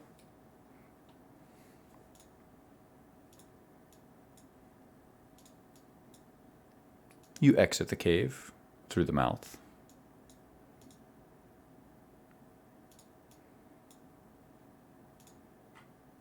He runs into the bushes and then looks for Tierney and Ian. Easy to detect with your supernaturally good vision. You see them easily. They are taking cover inside a glade together. So Eden comes back, shifts back into his human form, and he'll say, "So I did find an elf inside. He was alone. He is a spellcaster. He was able to see me despite the precautions that we took. But there was no one else in the cave, although it seemed like people might have been living there more recently. And we lost Dave." Cool.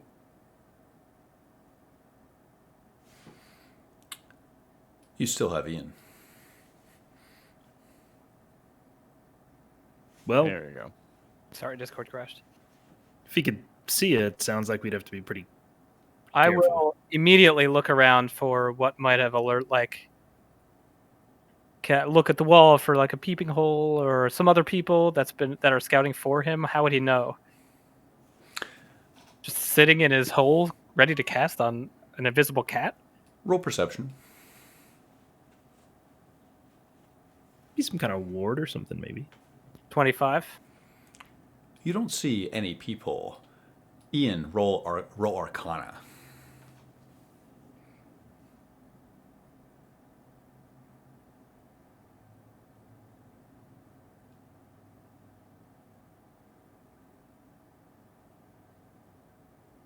Uh, 18.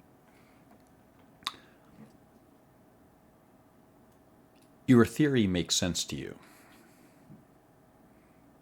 Probably. I mean, if he's like holed up in there, he's probably got some kind of wards. Something that would let him know when someone approaches. I don't know exactly what, but it makes sense, right? Yeah, he was surrounded by some strange flora that I've never seen before. I don't know if that has anything to do with it, but like I said, he did appear alone. Unfortunately, I didn't stay to find out what that spell was going to be, so I don't know how well armed he is. But I do know that we have numbers currently. The note said a band of brigands. Have you spotted this band? No, I did find an area where people were presumably living, but they're not there now. So where are they?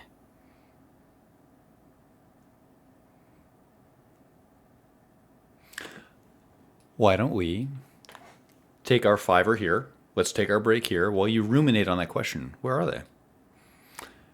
And then when we come back, we can reintegrate Alan. Hi, Steph. Yeah, hi, Steph. How are you? Hi. I'm good. I just had a work thing. That's all. No problem. We missed Welcome. you. I missed you guys. Be right back.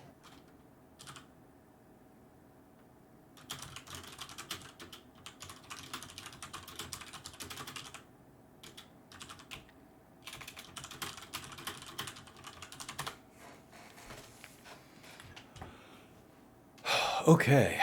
I'm going to get a coffee, but I'm going to check in on stream chat. Hello, what do we got? We got Dopey X today. We got Fulmar X today. We got Breebonk. Evil Lair. Oh, everyone knows about the evil armor. Grint better say food and beer. Grint is already drunk. I love it. Isn't Grint convincingly drunk, by the way? I don't know if you're in that. I don't know if you're watching that chat, but I think Lat does a great job of role-playing a drunk character, sort of being impulsive and hard to talk to. Whenever Grint drinks, he goes out killing. Whenever Grint doesn't drink, he goes out killing. You know? Okay, getting my coffee.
Hello.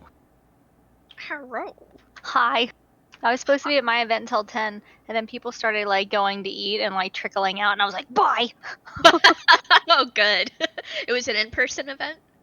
Yeah. We had our Christmas event where we invite our realtors, and then we also invite like our business partners, stuff like that.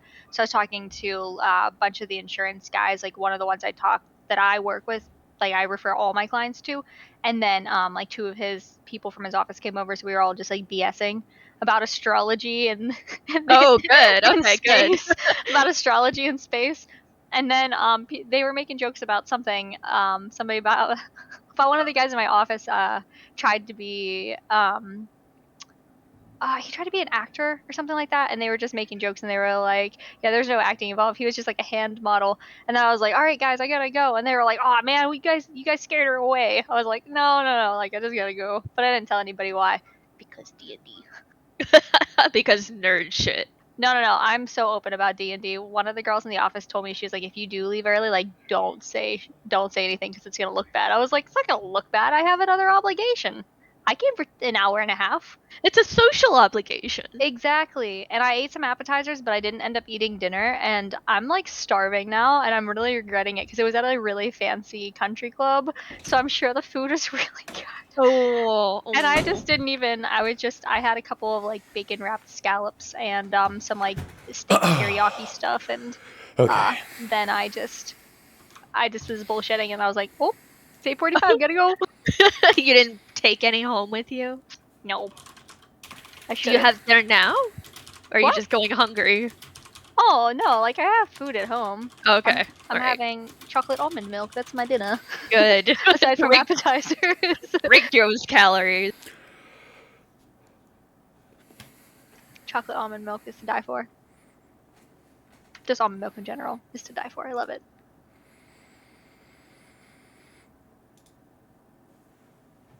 Hold on, wait. Let me be Lat for a second. How does he do it? He does it Oh funny. God, don't even try. He like loops his hand under. I could do it, but it's like hot coffee here, and I worry that I'd injure myself. But Where is he at? He does it like Lat! it's like this. I can't even do it. It's like his hand, and he's like backwards. He's like over the top. It's like this. It looks very dangerous. I can't do it. I'm gonna watch him do it, and then I'm gonna try to replicate it. We'll see how it goes. I had a friend who swears by mixing cherry Coke and chocolate milk together. Yeah. Excuse me. All right, sounds that's awful. my Dairy that's my and reaction soda. as well. Yeah, apparently it's a bit like milkshake like melted ice cream, but yeah, I can't God. I can't bring myself to The do milk it. probably curdles. Yeah, that was my And they first just thought. don't, and they just don't realize Oh. that's what's happening. And they're like, "It's a milkshake." No, it's curdled milk. Yeah, that's what I think too. It's like it probably gets like the texture must be awful. Oh, so bad. The thought of putting those two things together makes me want to Right? vomit. Oh Like, yeah, I know. Ugh. And I just had to share that with somebody else. I could not sit on that knowledge alone. Why did you do that to me? To punish you for being late, obviously.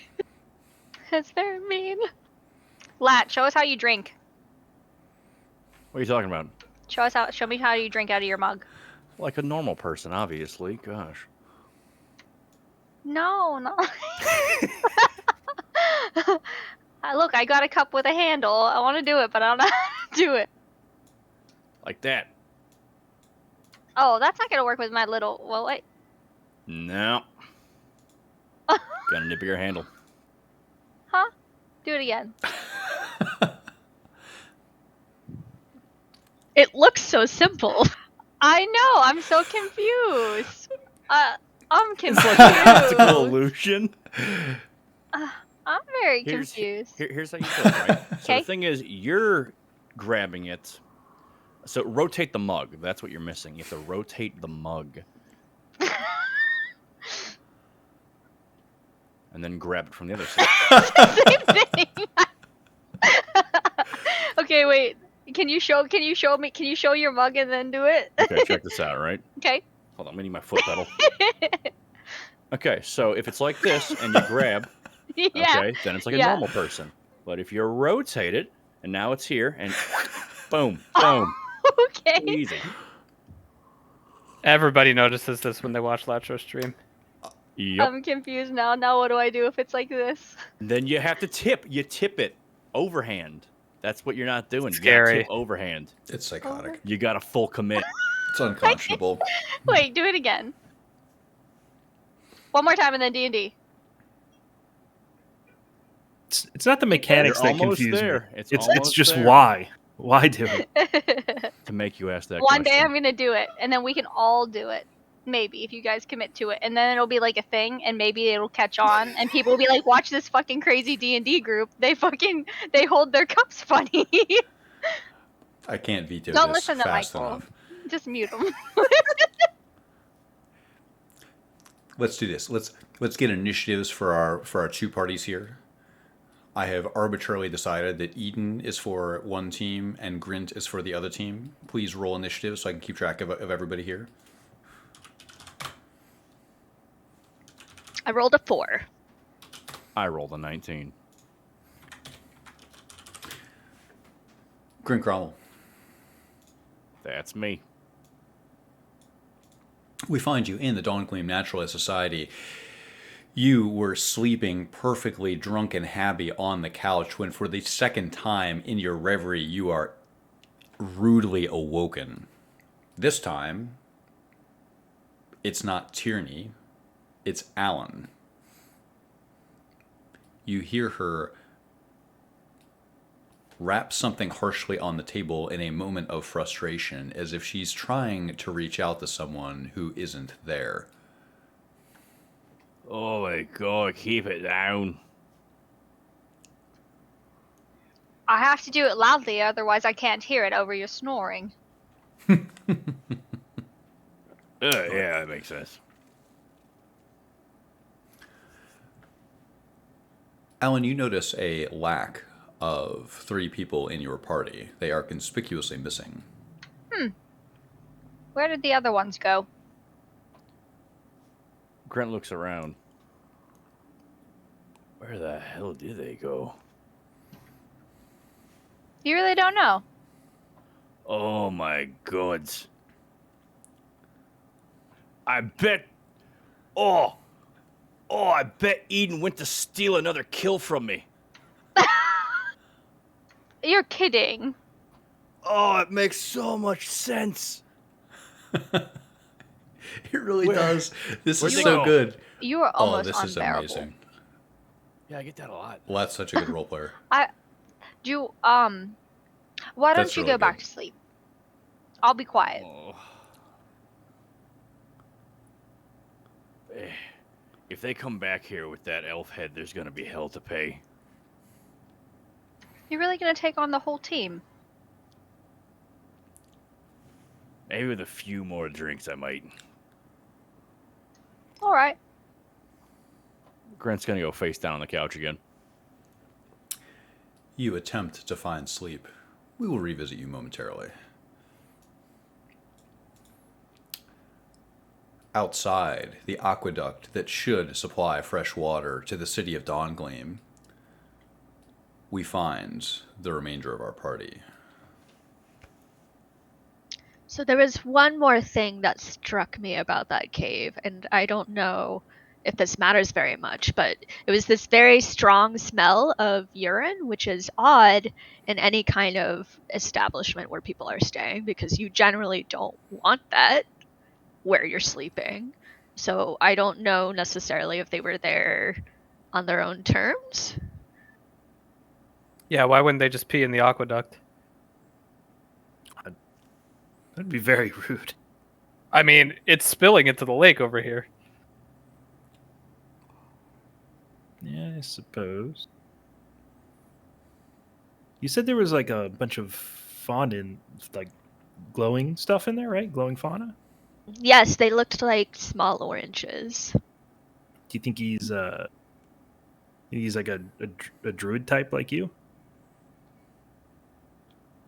Perhaps. I didn't stay long enough to inspect him very closely, but our armor was very similar for what it's worth. It just seems like a weird. I mean, this is speculation, right? But if he's like a druid, would seem weird to do this kind of thing, right? Without reason. I don't think they're into sabotaging people.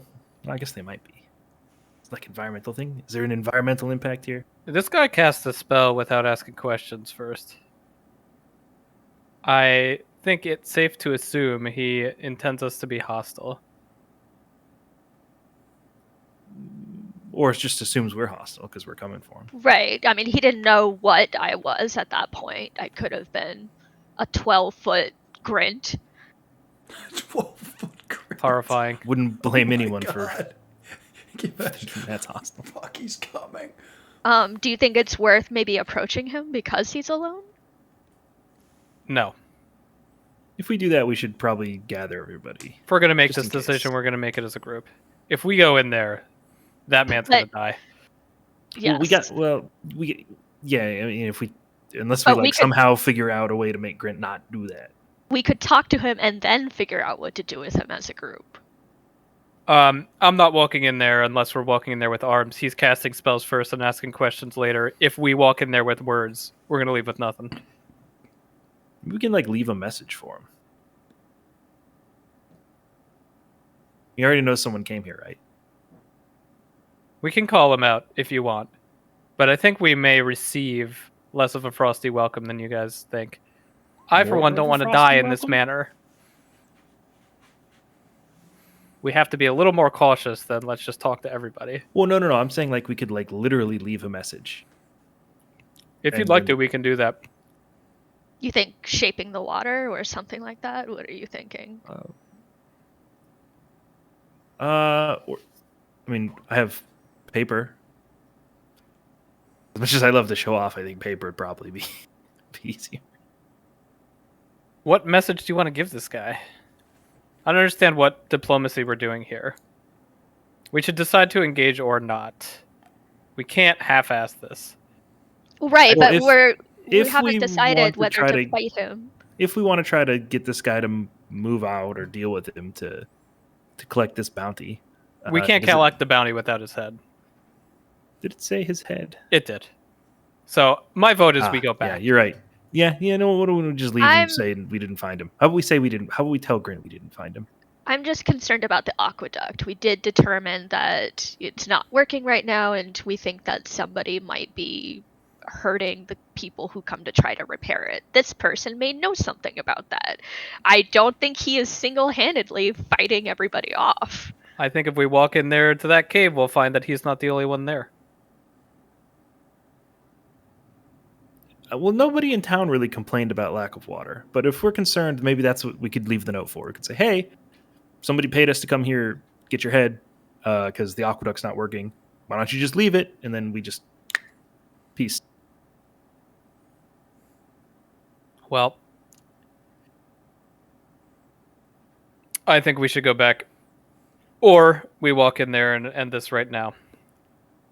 But I don't agree with leaving a message like you're writing to your long-lost brother.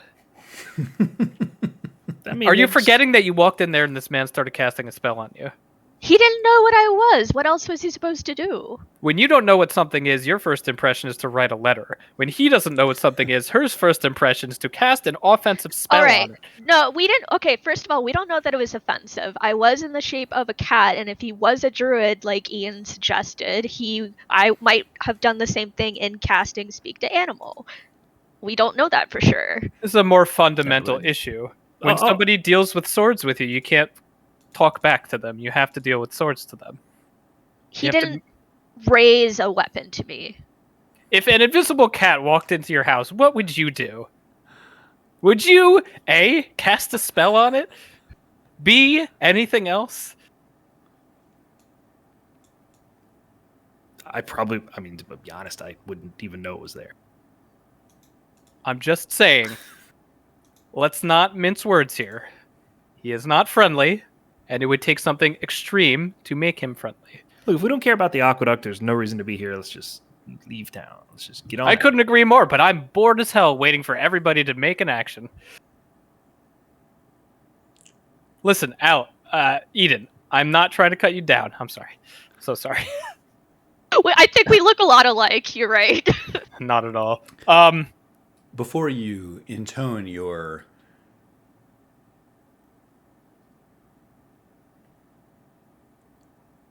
fever plea, I'll pass the baton. yes, we go back to the Dawngleam Naturalist Society, where we find Grin Cromwell and Alan Vaughn. It's pleasantly warm here.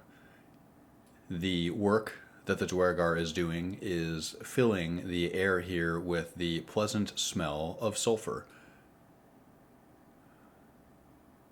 That's not pleasant. The chimney that is set into the ceiling here doesn't catch all the smoke, and it's now a bit hazy in here as he works. You're right. It's not pleasant, but it reminds you of pleasant things. It reminds you of ironworks. It doesn't bother you, Miss Vaughn. Maybe not Grint. Oh, Grant loves it. I bet.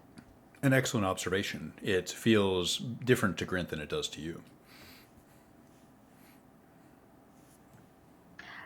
You mentioned earlier, out of character, that I was working on something. I was mulling over some items. Anything in your inventory that you would like to focus time on? Or something here that you'd like to... Would you like to focus and attempt to discern more truths about the world? Or would you like to delve deeper into the identity of an object that you possess?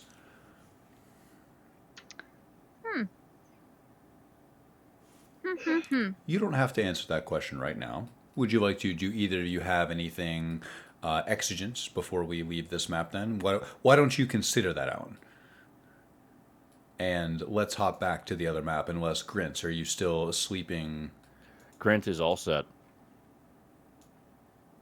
Oh, Oh, go ahead. are there any like little shreds of wood anywhere? Like little things that are light Certainly. and stackable?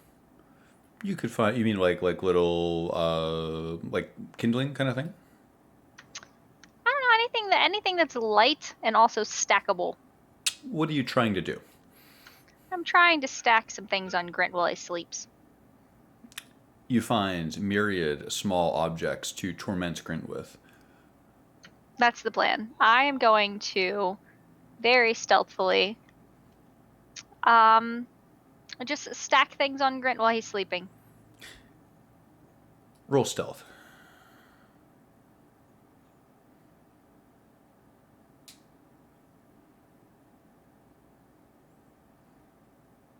Seven.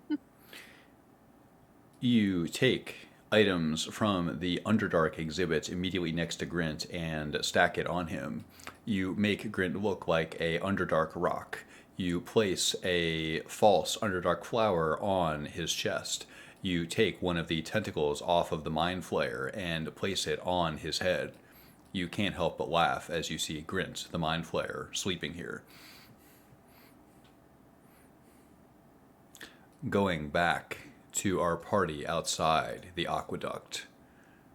Tierney, I believe you were about to make an impassioned plea. Eden, and Ian also. This is a dangerous world, and diplomacy doesn't always work. You may think me cold or bloodthirsty, but that's not the case. We just can't go in there with our pants down while somebody else is very, very liable to attack us. I think if you want to take the peaceful route, we just avoid the situation altogether, but I cannot condone weakening our position when everything points to this person being a combatant. I mean, I don't think anyone's saying just stroll in there, but I mean, Leaving I'm a with you. note expressing our intention is probably not the smartest thing to do. It's like just a warning. If we're not going to come back, who cares? There's just I mean, a lot I'm of not questions committed to here. it. Doesn't matter. We can just go. It's fine. I'm committed to this. I hate leaving stones unturned. From my perspective, it's 3 against 1, and I'm not saying that I don't trust your read of the situation, but so far Ian's been a better Well, judge I of don't want character. to get blamed if this isn't the right idea or anything like that. I love it. It's not If necessarily okay, my. so how about this? If we are going to abandon the situation anyway, do we lose anything by calling him out to see if he's open to a conversation if we're not going to come back? Well, if we call him out, then and he is hostile, or there is a Then we band of run. brigands, then He has a band of brigands, yeah? maybe. There was nobody in there except for him. Well, he seemed to know we were there. I have some doubts about that. I think there could be brigands around here.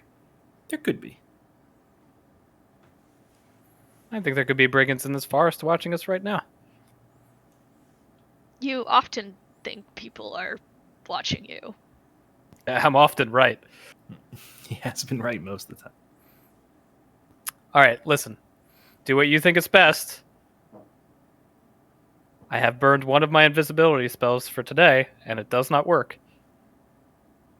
So why don't you make a decision? But if you do something foolhardy, it may have a cost associated with it.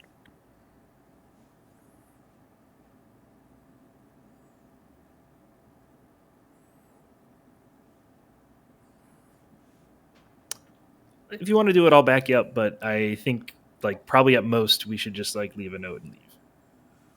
We can always come back if we really want to, but Come on, Eden. I mean, if I we have so bring much faith in Grant you. back here with numbers, I mean, it's probably gonna go bad. Even if he is, not hostile. Grant has a tendency to make people hostile. Okay, so should I just approach the cave alone while you two remain hidden? If you're just gonna go in, I'll go in with you. I'm not gonna leave you to do it alone. Okay. But we should, be ready to book it. I'm ready. I'll come in, but I'm warning you. If he makes a hostile move, I'm going to match it, and then some. All right, I agree with that. If he attacks, don't hold back. You should defend yourself. But last time we attacked first, and that's what I want to avoid this time. I'm not Grant. Okay. I'll give you your fair shake, but if he casts something on you, I'll stand back. Okay. And then Eden will start guiding the very reticent party towards the cave. Go ahead and take your moves. As we move, I'm going to say, leadership's not so easy, is it?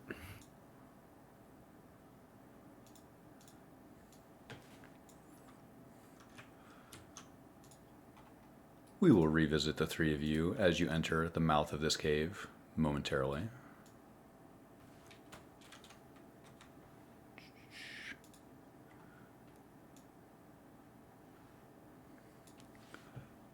Grint and Alan, checking in with you. Grint, you awaken to realize that there is a small cloth, yellow, underdark flower on your chest. Oh my god. I've been here so long I turned into an exhibit. Alan just kind of looks over her shoulder and just gives you like a kind of look, like a dumbfounded look.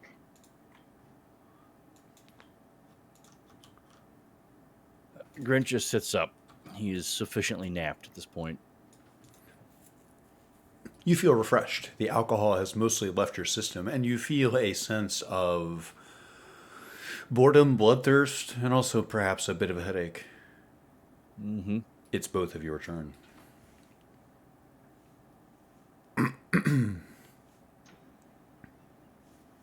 Hey, Grint, What?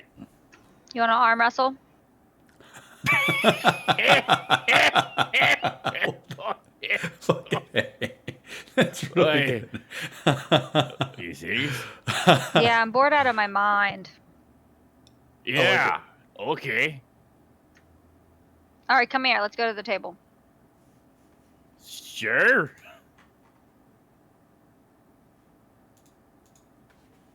All right, go easy on me. No. Don't be breaking my bones. Well, then you better try pretty hard. All right, I'll try. Two things. Alan Vaughn, on this table, there is something that was not previously. There is a large letter and a open scroll case that was not there before. Two, both of you roll strength. Okay.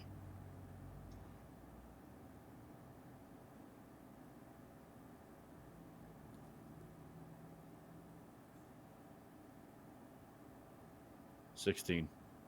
4. Alan, Grint I take note of is a the monster. I take note of the things that are on the table, and I push them aside in a gentle manner to get them out of the way for this travesty. You put your arm up. Grint, you place your arm up.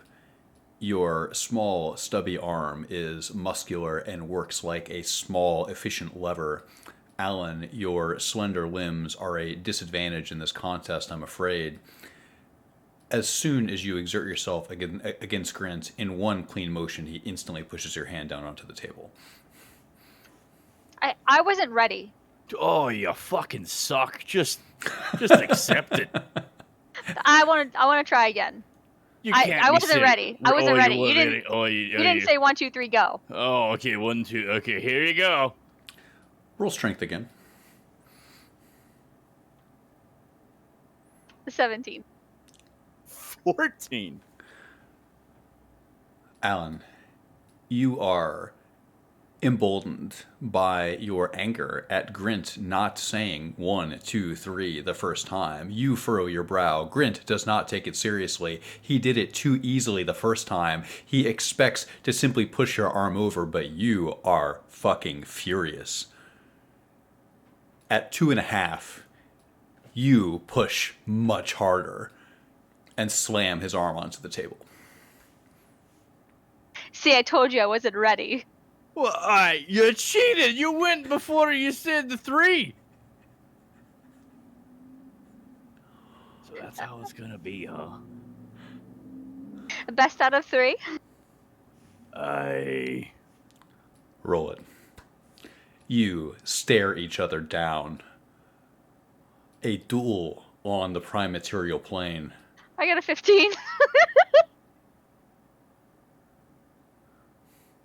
I got a 7. Grint, pride overtakes you. You can't lose like this. It doesn't even make sense. You attempt to change your technique. You choke up on your arm, trying to get more leverage. Somehow, Alan defeats you again. 2-1. You are glad for a moment that it was just you and her in the room to witness this.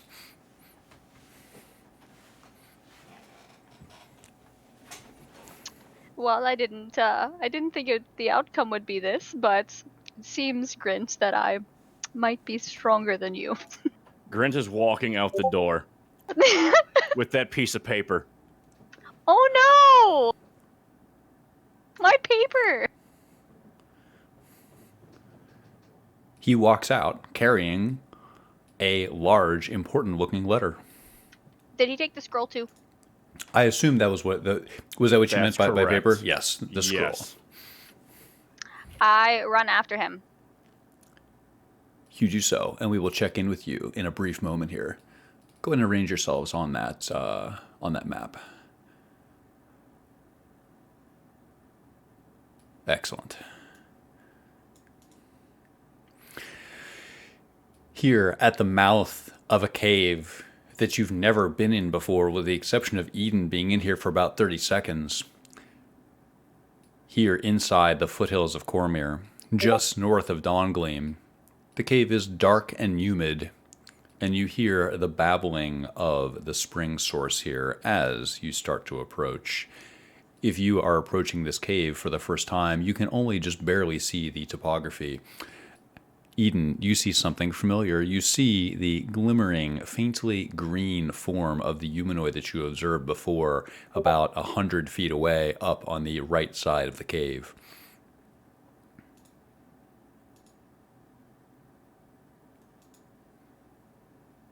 So Eden will sort of point him out to the other two and say, "Hello, Tarwin, I assume?"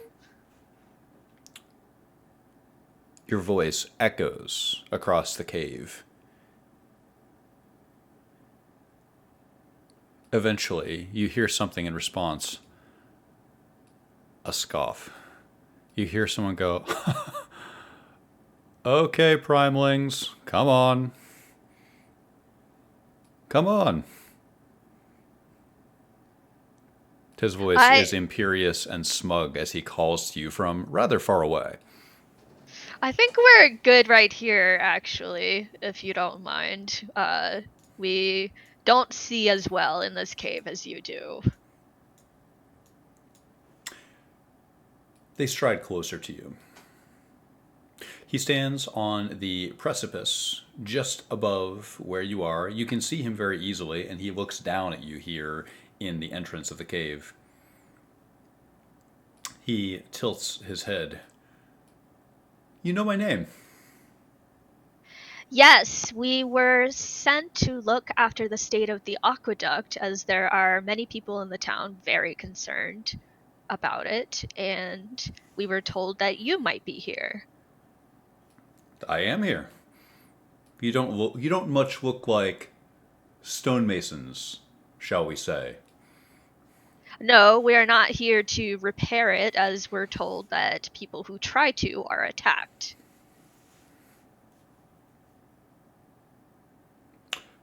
People tell me all sorts of things. Someone told you people come here and get attacked. Admittedly, I haven't seen that. Plenty of cold, fresh water here, if that's what you want. So do you live here? Have you been here long? Do you know anything about the state of the aqueduct right now? I certainly don't live here. I'd never live in a place like this. I'm simply here to observe, and I have to say I'm not terribly concerned about the aqueduct itself. I think it's sad and kind of pathetic that the humans would allow their infrastructure to fail like this, but there's worse problems than this one, assuredly. I can't really help you with your aqueduct problem, I'm afraid. You're not a What? stonemason, I'm not a stonemason. Go ahead. Yes, please, Sure. Primeling, go ahead. What brought you here to observe? Roll persuasion.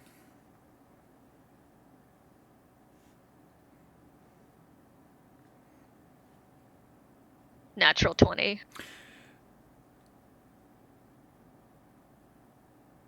He makes eye contact with you. And you have a sense of oneness. You feel a sense of kinship. He says, "To tell you the truth, I feel nothing but pity for you. I'm here to observe what humans have done to this land. Unfortunately, it seems to be mostly spoiling, defiling, ruining, burning. I'm not sure if you're aware of this, but it's a thing that your kind is best at. You're here to see the evidence?" Well, as far as I'm aware, people are actively trying to fix this. The aqueduct itself is not hurting the environment, and the people in the town need it to continue to live. But it seems like every time they try to fix it, something is killing them. He tilts his head and says, "I think you should check your information. I've been here for nearly 3 months. No one has come to fix the aqueduct. No one has come. There have been no stonemasons here. I've been set up in this cave for quite some time. All I've seen is water leave, Okay. deer occasionally. People who I lived in the saw cave before. Primewing, well before you or me ever set foot in this cave, I'm sure many creatures have lived here." All right, then I will tell you, as one friend to another, someone has basically put a hit out on you, and you should probably leave while you can. "Whom?" The mayor of this town, Ray Portier. He nods sagely. He seems unsurprised. I have a gift for you. It's something that I think you will need. Not yet, but soon. May I give it to you? Eden looks towards the other two. I don't break eye contact with the elf. He looks at you with pity. Roll history. Journey.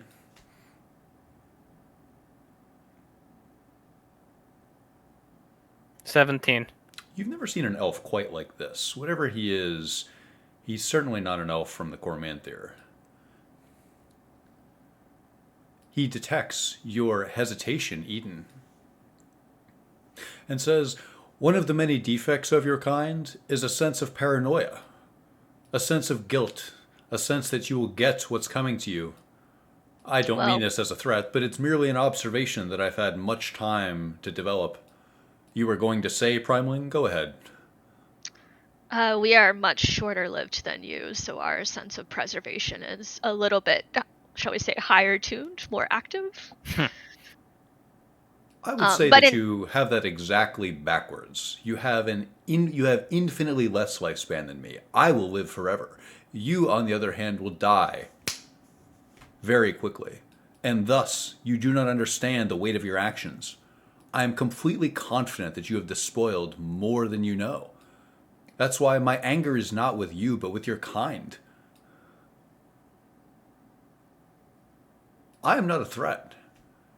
You are a threat to yourself. I'm simply here to observe and watch the destruction. And in fact, there is much that I would ask you. But first, again, I have a gift for you. You don't have to, don't worry, it's nothing complicated, nothing difficult, just something, it's a book. You can read, yes, I'm sure. Would you like a book? Yes, I will take the book. Eden will come forward to accept the book. He stands there. He puts his hands on his hips as he waits. He has an imperious expression. He's at the top of the cliff from you. He takes something out of his pack. It's a small black book, and he slides it to you in the darkness. One moment.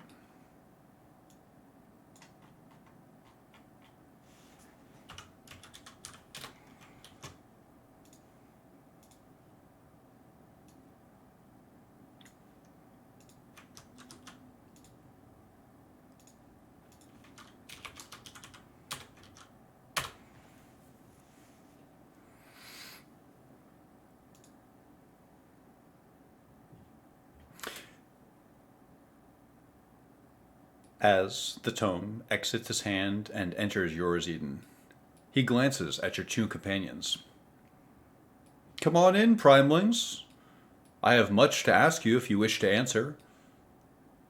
Everyone likes to be interviewed, don't they? Yeah, I'll admit I'm kind of curious. I got a question though, and he'll kind of walk in a little bit. Okay. If one question for another, do you agree? Sure, why not? You first. You seem enthusiastic enough. Go ahead. Yeah. If you're not doing anything to disrupt people's business here, why would the mayor want us to take care of you? Take care of me. Well, this one said it was a price on my head, which is, I must say, you saying take care, the euphemism of a killer. Wouldn't you agree? I just didn't want to say it that way. You prefer? Is that your question? I'm kidding. I mean, I don't know. I didn't. It just seemed like harsh language. I don't know. Harsh language doesn't bother me. I'm a realist. If someone was going to kill you, wouldn't you want to know? Oh yeah.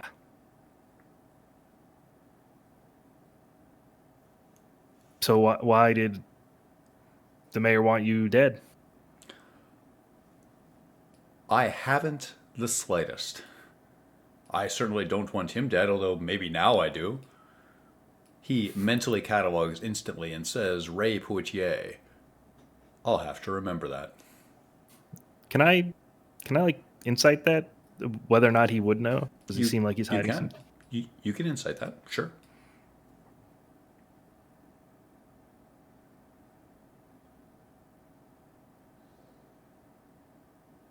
That's a 9. You have a tough time discerning whether or not he is lying or simply uninterested in the names of people that attend to human affairs. All right. Well, I owe you one. You do. So, my question to you. What does it feel like to destroy the world? Impressions, experiences, anything like that. I feel like I haven't done much of that, so I don't really know how to answer. Like if I knew, I don't want to destroy the world. So if I knew, like I was doing something really bad, I'd try to avoid it. What if, and hopefully this doesn't count as my question, I simply mean it to provoke thought in you, my new friend. Primeling, what if your very existence was doing evil to the world? Don't worry, it's not a threat, simply something that I wish you to consider. Yeah, that would be pretty unlucky. I would probably want to avoid. I feel like most people are probably like the masters of their own destiny, right? Like if I should be able to avoid that. I think I could avoid that. It shouldn't just be existing. That would. Nah, no. Do you feel like the master of your own destiny? I mean, I feel like I could decide not to destroy things as we're having this conversation.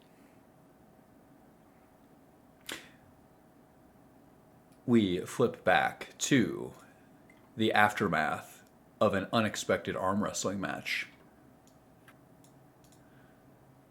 Grant Cromwell has just walked outside carrying an important missive.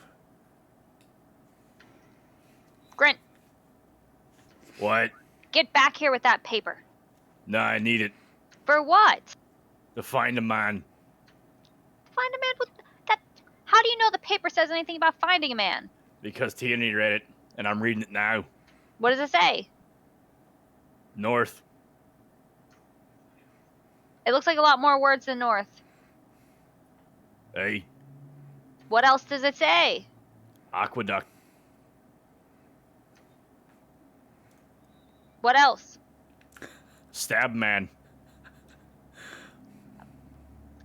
I'm gonna run and try and grab paper from Grint. You are taller than Grint, and thus he would have a difficult time holding it away from you. Grint, how do you play keep away with this piece of paper?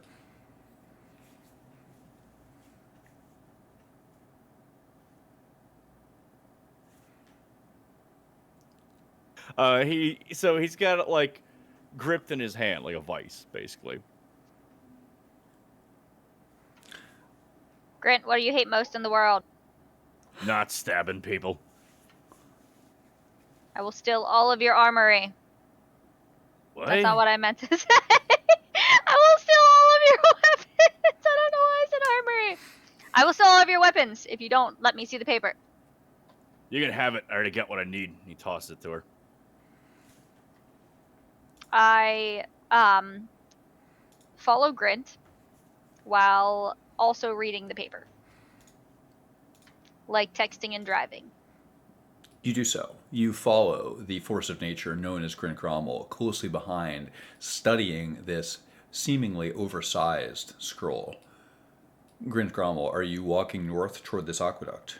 That is correct. And Alan Vaughn, you follow closely behind? Yeah. Oh, wait.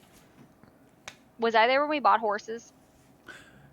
You notice as you leave, yes, you see, excellent catch, you see 2 horses tethered to the outside of the Naturalist Society. Wait, Grant. What? Where'd the horses come from? Gold. Did you guys spend all of our money? Most of it. Oh, jeez. Do you think that we should just leave them here by themselves? Yeah. I contemplate for a second.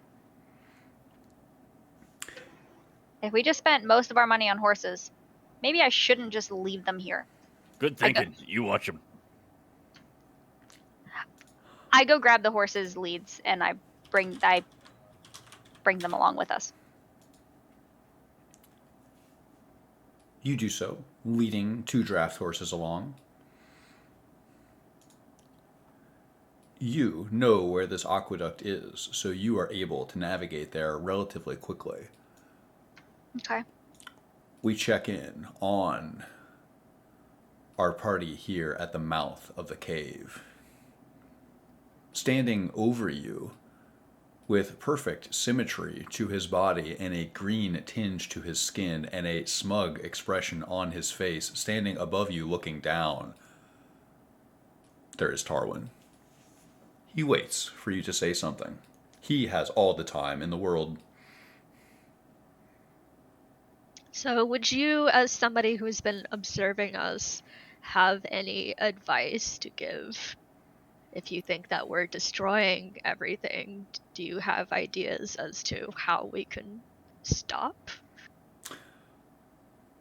2 things. 1, I have not been observing you. I have been observing humans, men.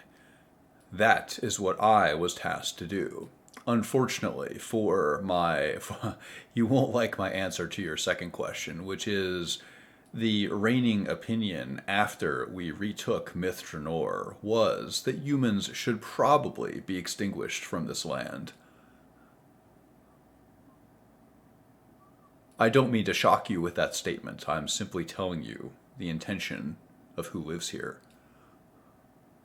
Would that not be destroying the natural order? What do you feel when you slap a mosquito? Do you feel that this is a creature with an infinitesimally small lifespan? It will only bring destruction? You feel no shame? Certainly no remorse when you slap it? When you look at me, do you look at me as you would a mosquito? Yes, Primely. Alright, I think we're done here. Thank you for your time. He's an asshole, but, probably not like a brigand. Not like deserves to die kind of asshole. I agree. Let's go.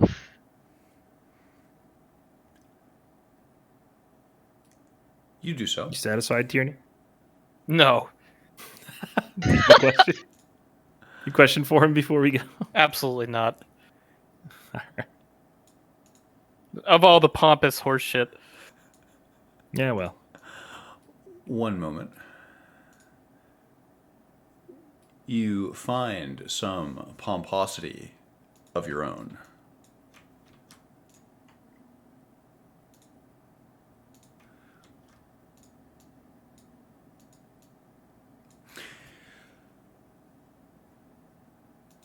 Ian, Tierney, Eden, roll perception.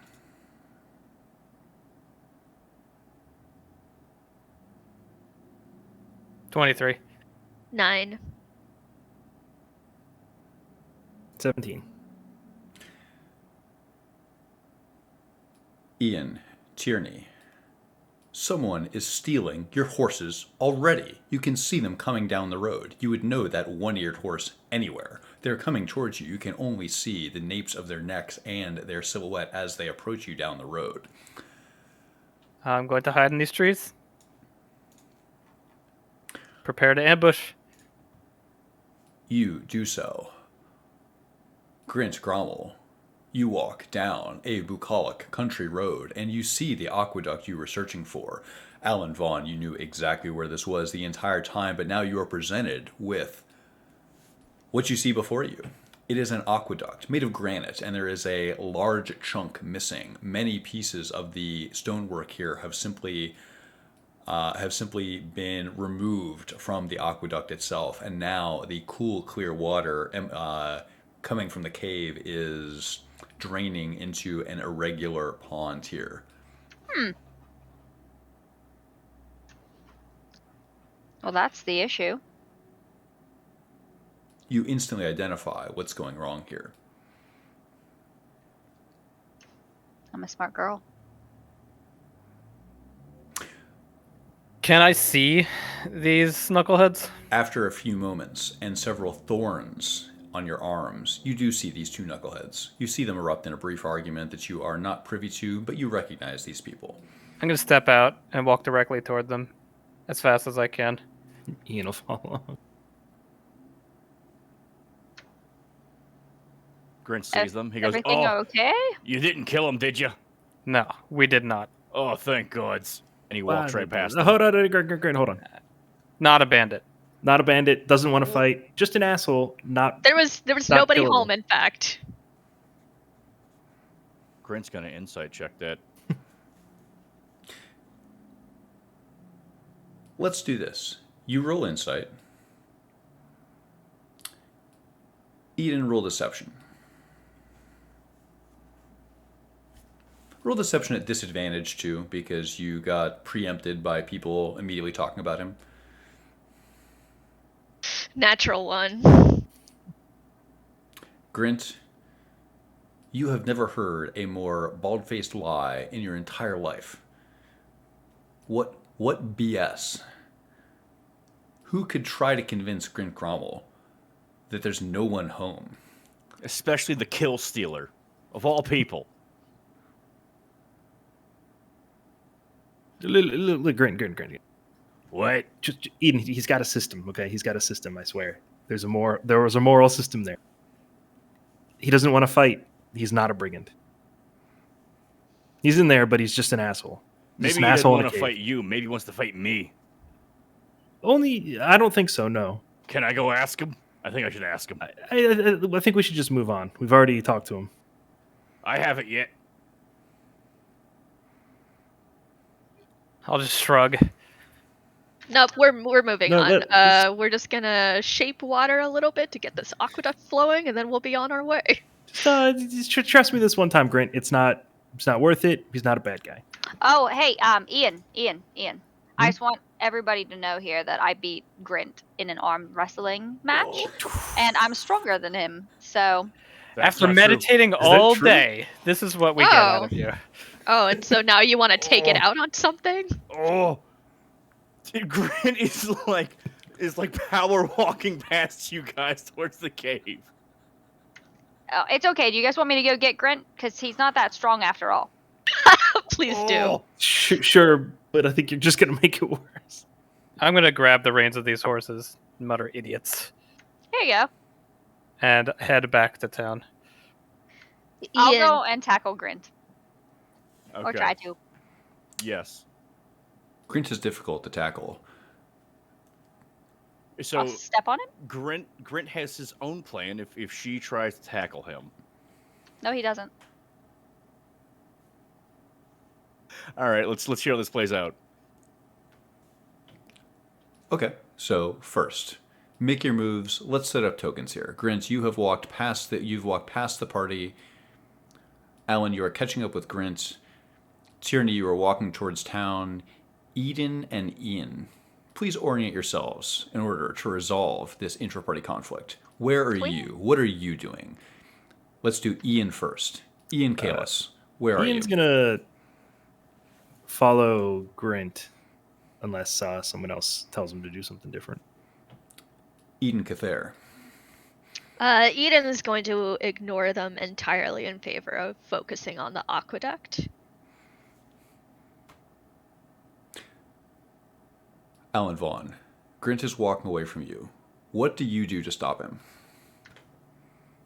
I'm gonna tackle him, but not like normal tackle, like arch down and kind of like run, like I don't know how. Like if you usually stand like this, or I stand like this, like this my feet, this my arms, like Like dive style run. I don't know how to explain what I'm trying to do. You are a coiled spring. Indeed. You That sounds like a good plan.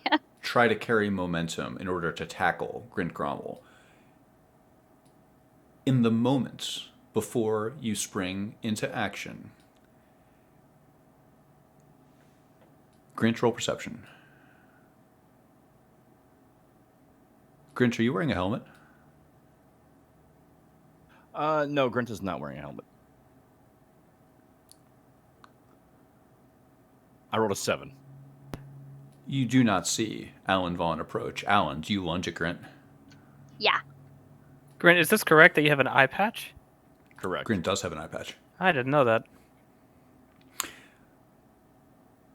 Grint, roll athletics at disadvantage. Alan, roll dexterity.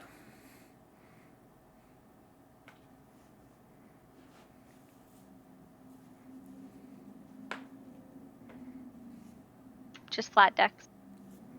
Just flat dex. I got a 6. Mine was 15. Alan, you go to tackle Grint, and instead you just jump on top of him. Your weight is not enough to bring him down, and suddenly you are like an addition to his backpack. He is easily able to support your weight. Grint, you now have an Alan Vaughn perched on your back. Grint is going to try and throw her in the pond.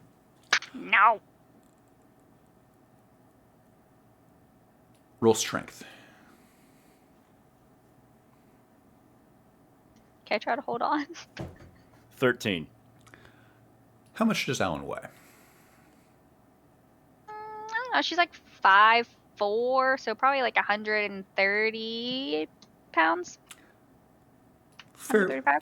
Fairly slight. Alan, as you attempt to tackle Grint, your weight ends up on his back. He shrugs you off and sends you toward the pond. You don't end up deeply in the pond water, but you catch yourself on one knee. Your foot, calf, and up to your knee on your left side gets soaked. I hate wet pants. Grint, can you knock it off?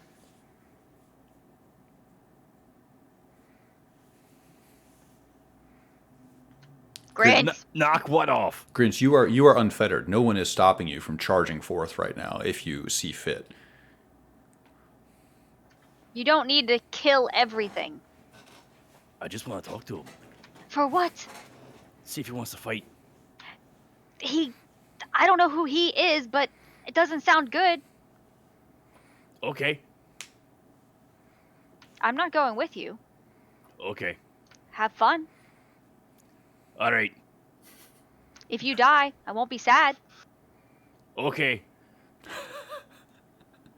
Grint, come on. Grant is walking away. Ugh. Ian's gonna run ahead and try to get to the cave before him. Both of you roll athletics.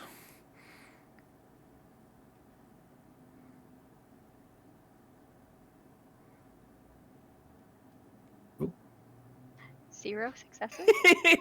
One of an each. I don't know what happened there, but Okay. Okay, he gets one more. You rolled 1d20 and checked how many were 1. 0 of those 11s were 1. sounds like some successes then. What were the resolutions of these? Well, so I got a 23. I got a 12, he got 11. Oh. You both advance at a relatively similar speed toward the mouth of the cave. Grint, you are aware that Ian is matching pace with you, trying to slow you down, stop you, potentially get your attention. Not stop, try to get ahead Out of him. in front of him. Yeah. You do. You get out in front of him. All right, well, if he's able to the mouth of the cave, he's going to skip top mouth of the cave and call out to the elf and go, "There's a very gruff dwarf coming. If you don't want to fight him, just say you don't want to fight him and you'll do anything." Do you remember the elf's name? Tarwin? Very good. Very good. Do you use this when you call out to him when you're trying to get his attention? Sure. You do so. You're not sure if you got his attention or not. Grint Grommel, you reach the opening of a cave. You find yourself somewhere new.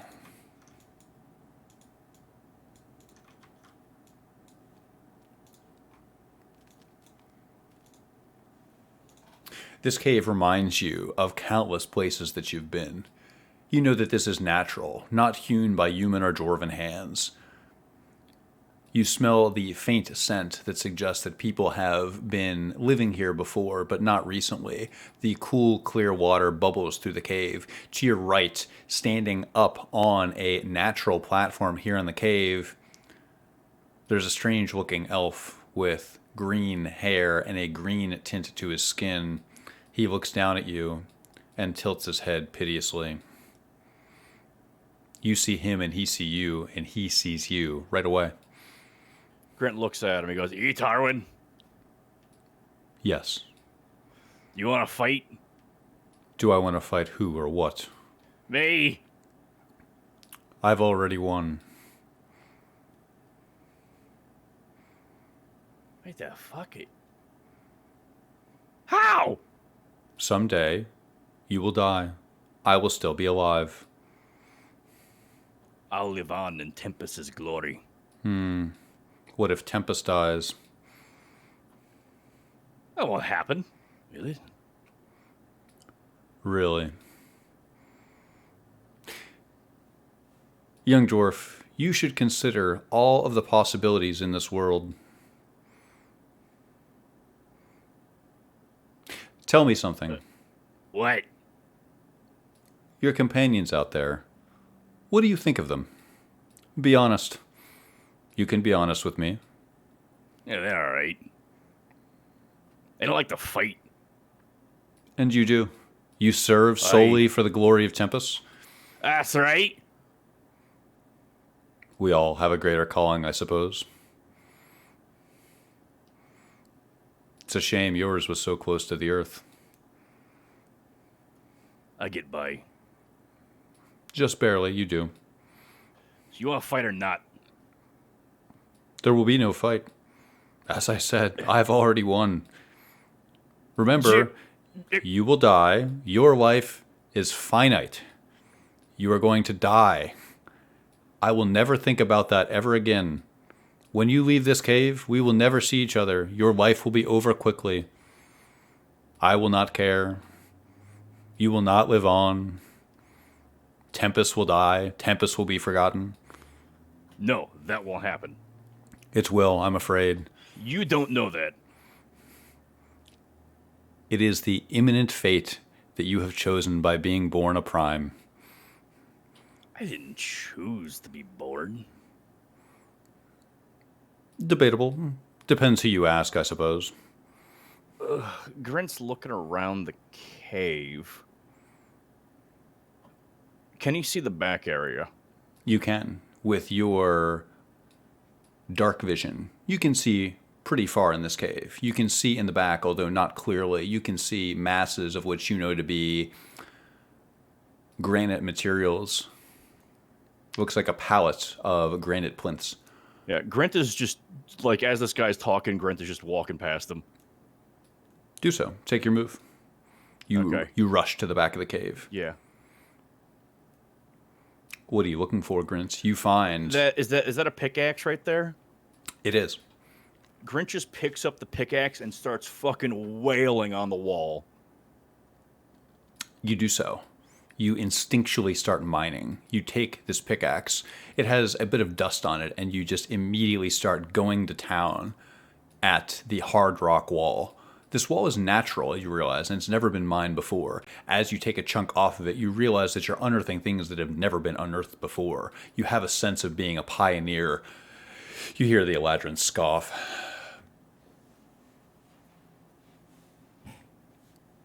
Grint just keeps going. He's just focused on one thing. He's like, I'm a big, strong dwarf. You do so, attempting to self-actualize here in the cave. Your arms get tired as you wrest another chunk of dark rock from the wall of the cave. From outside the cave, you can hear something, the sounds of mining.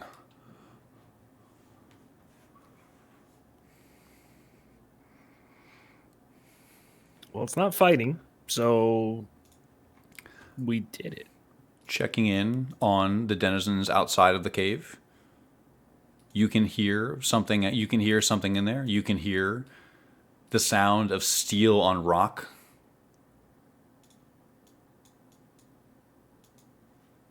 Well, Eden, I don't know what he's doing in there, but let's get this thing fixed. Do you happen to be able to mend things? I do not, but I can redirect the flow of water. Oh, Ian. Hey, I think he's Hey. not fighting, so I think we're good. Okay. Do you happen to be able to like mend stone and things like that? Nope. Wonder if Tierney can do it. Not a mender. How far, Tierney? How far away did you actually get? Probably not far. I have to turn these horses and the cart around. Probably I haven't gotten anywhere. Yeah, you are still well within earshot. If that relates to your question, Alan. Tierney. Yes. Ooh, don't talk to me like that. Are you able to mend rocks? Me, no. Well, fuck. I can't help but notice that this aqueduct directs the opposite direction of town. Well, one way or another probably needs fixed, even if it isn't the one going to town. Probably true. So why don't we all put our force together here and try and fix it quickly? I don't think this is a quick fix. I think this is beyond our purvey. And Potentially. No idea how to fix an aqueduct. Well, I mean, it looks like it's just some bricks that have broken and fallen. So if we stack them back up and we get them put together somehow. No, the force of the water is just going to knock them out again. But if you can redirect the water, we put the rocks back and find a way to mold them together. Might be able to do something. I am uninterested in doing hours of heavy labor. You are the most negative person on this team, and I just want you to know that. Noted. Tierney, roll intelligence.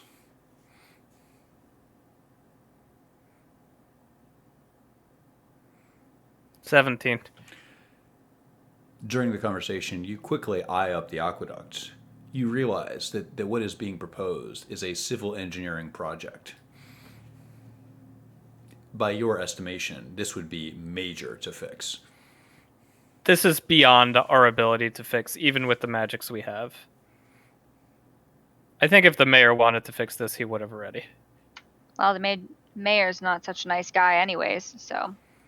I doesn't agree. give a shit about anybody else. Right. I My agree. idea to redirect the water would just be a temporary fix. I figure any water is better than none. This would take a team of men weeks who knew what they were doing. So I suggest we put this out of our minds for now and let whatever wizard the mayor pays to conjure water daily make his keep that way.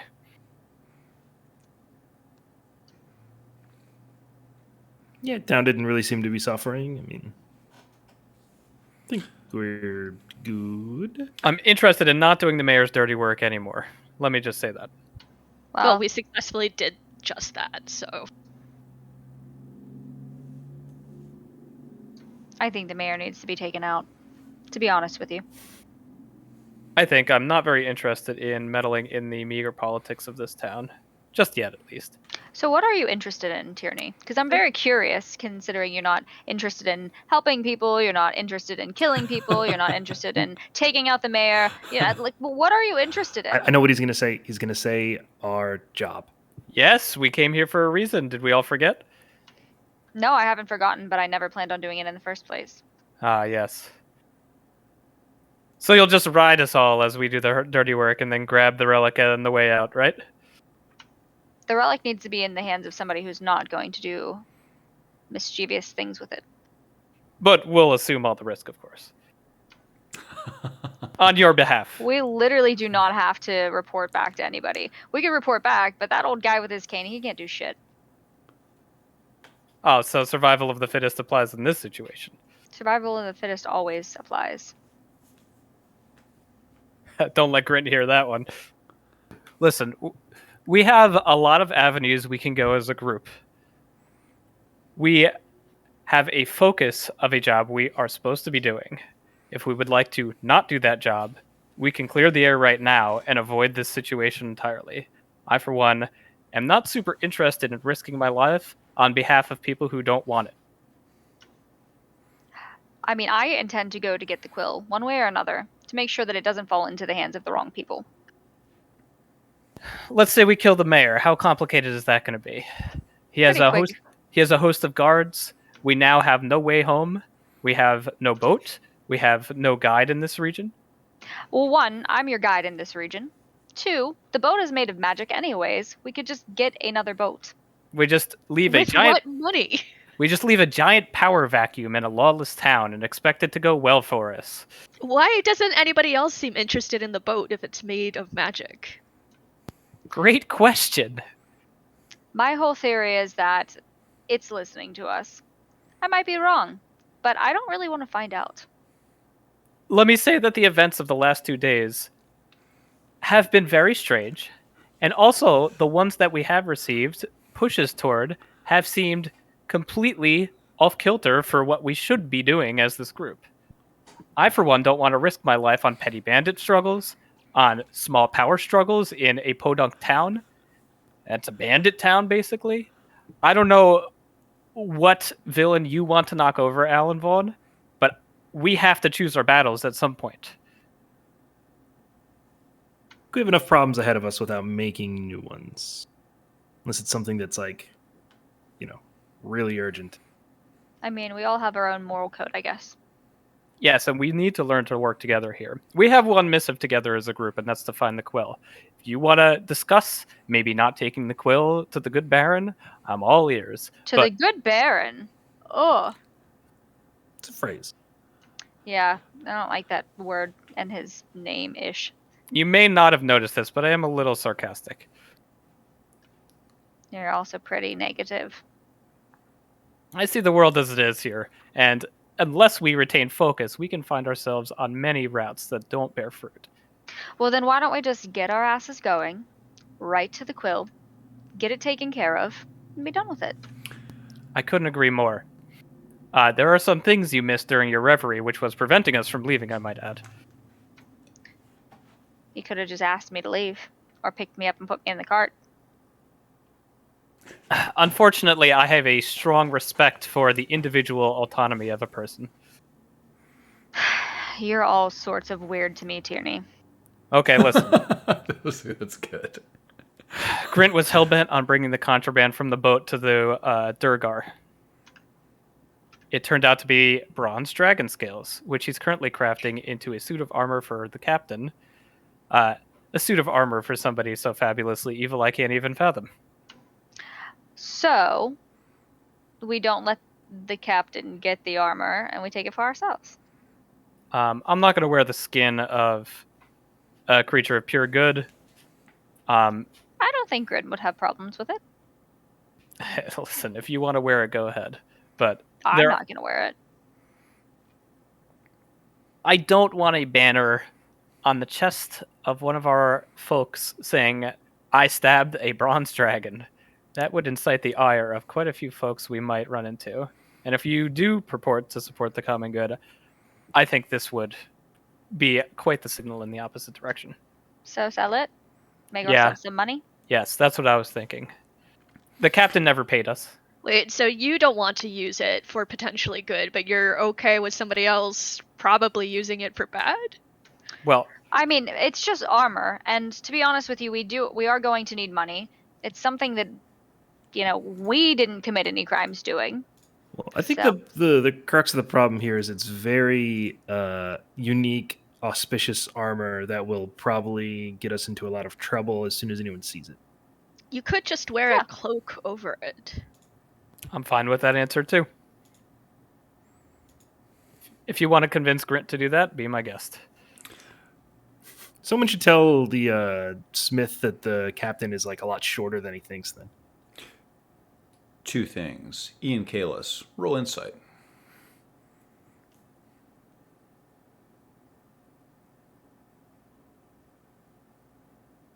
17. You surmise something. If you were correct that there was a magical ward potentially observing you here, you wonder about the conversation that you just had. Checking in with Grint Grommel inside the cave. Grint, you exhale. You knock loose a giant chunk of dark brown rock. It turns into rubble beneath your strength. You exhale, satisfied with yourself. You set the pick down and look at your handiwork. It's your turn, Grint. Grint pulls out one of his cigarettes. And the matches. He bought the cigarettes. He kept them. Did I? They were the ship Tierney. nails. Yes. Tierney has cigarettes and Grint has cigarettes. Grint, you take out a ship nail. Do you smoke He it? lights it, yes. It feels good. The tobacco, it gives a pleasant warming sensation to your lungs, and smoking a cigarette after you exert yourself feels great. You feel a sense of accomplishment. Something about making your mark here in this cave sticks with you. You feel a sense of significance.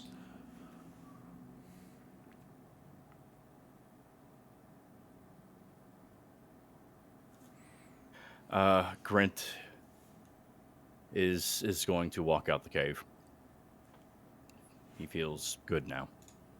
You do so. You emerge. Actually, well, Go ahead. as he, Yeah, hands on the piece. Go ahead. Yeah. As he walks past Tarwin, he's gonna say, like he's walking, his back's to him. He's gonna say, "Hey, Yes, Primeling, he says. go as you walk fuck away. yourself," and he keeps walking. He chortles, and you can hear him smiling. Grint emerges from the front of the cave here. Everyone outside can hear a dwarven voice echoing through the walls of the cave. Go fuck yourself, as he walks through the mouth. Cool, clear water flows through the granite of the aqueduct beneath your feet, Grint. Oh, I'm walking on the aqueduct. Oh, you just for a brief moment as you left the Okay. cave. Got you. It's now getting later in the evening. It's just about dusk. The sun is starting to set distantly. So as I see it, we can decide to leave now, or we can spend the night in the Historical Society. Well, let's just go get that armor and then we can leave. After we sell it. It might be hard to fence. yeah, probably couldn't sell it here.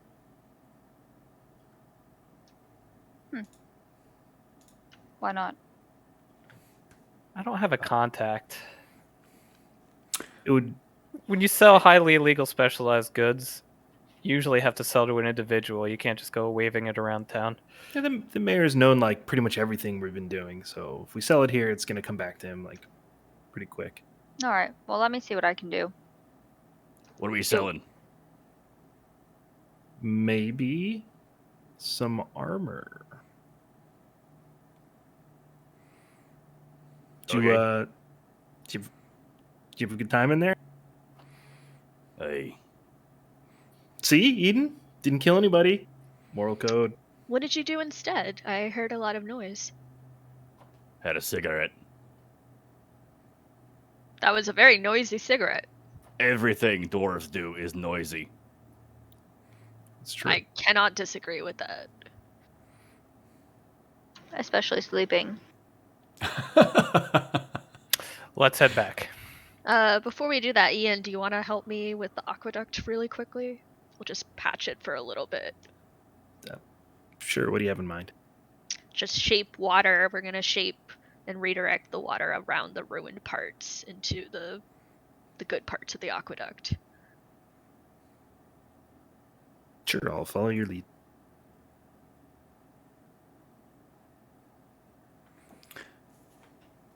You stand below a massive gash in this stone aqueduct. A number of important looking stones have fallen into the water. It seems that there is almost no way that this structure could hold water without significant intervention. You could shape water a bit into the dry portion of the aqueduct, but as you sit here looking at this, you have a sense of futility. You have a sense of scale. You imagine that this would be like flicking water onto a fire.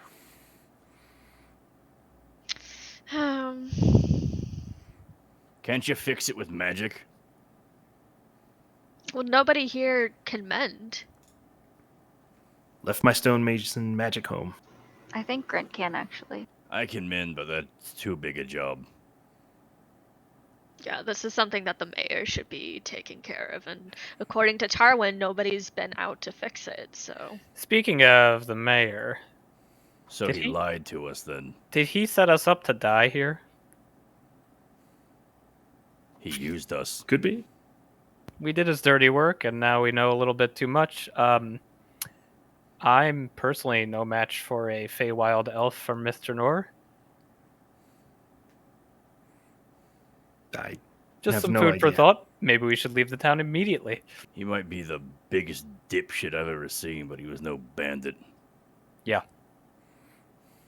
We should go beat the shit out of the mayor.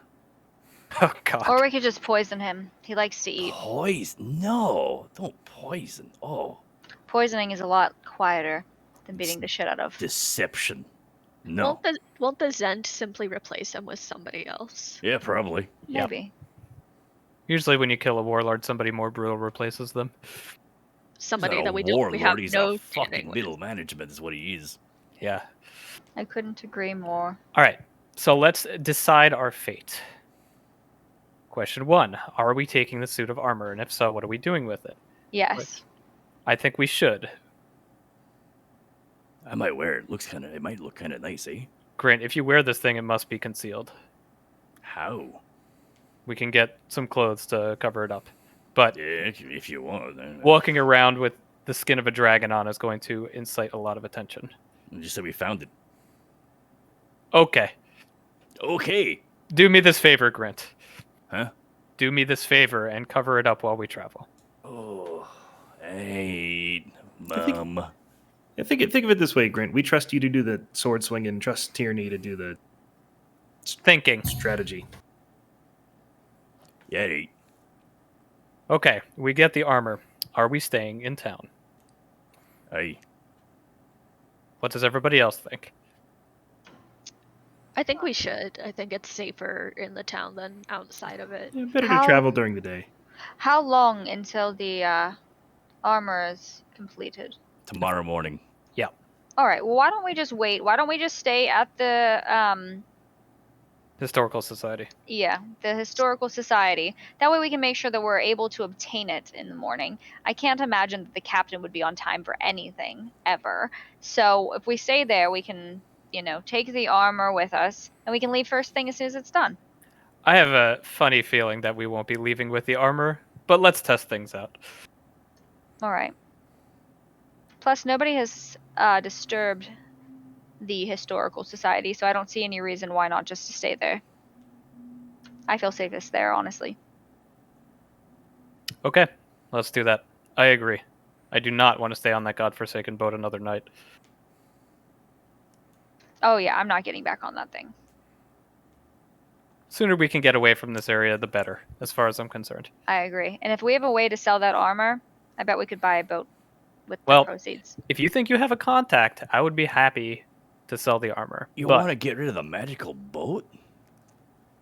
Let me see what I can do. Yes, no. Well, I don't want to get back on that magical boat. Because who knows? I mean, I don't know.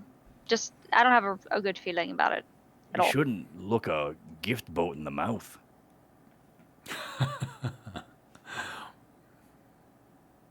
Okay, let's go back. You guys can spar on the way, but let's make haste. It's getting dark. And there probably are bandits in the area. All right, I follow Tierney's lead. Tierney, you look furtively around, left and right, seeing bandits everywhere you want for a moment before you realize that no, that was just a bush. No, that's not a person. You lead the horses as you approach the Dawn Gleam Historical Society.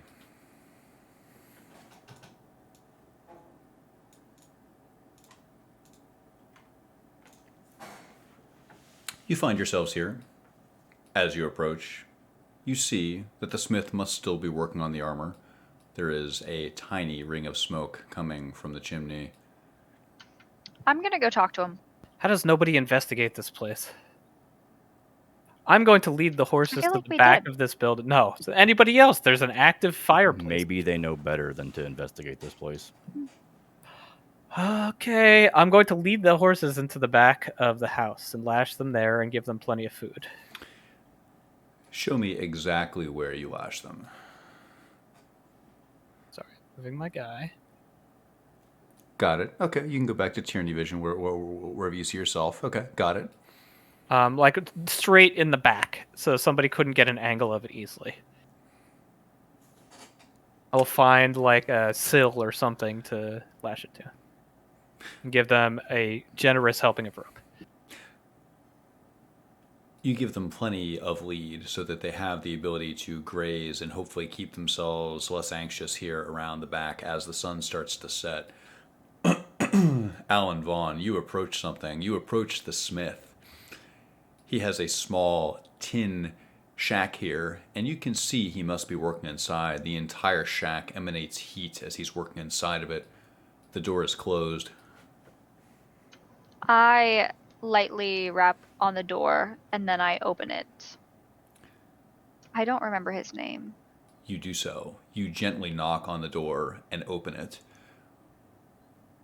What you see inside bothers you on a level that you can't quite quantify. You see this small Dwergar smith working with a hammer, bending scales into scale mail, creating a breastplate from pieces of a dragon's body. The smell bothers you. It smells a bit like rotting flesh. As you look at him, he looks over at you and says, "Oh, not now. I'm in the middle of my work." He sounds furtive. He sounds like he's at the end of his rope. It smells terrible in here the longer you wait. Really sorry to disturb your work. I know that you're. I know that you're. I can't imagine what you're feeling right now with this smell. But I just wanted to let you know that we spoke with the captain while we were in town, and we're going to take. We're gonna take the plate mail to him. He ran up a tab at one of the taverns, and they won't let him leave.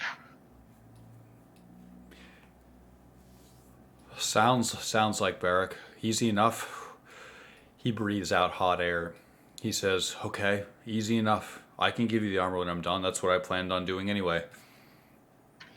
All right.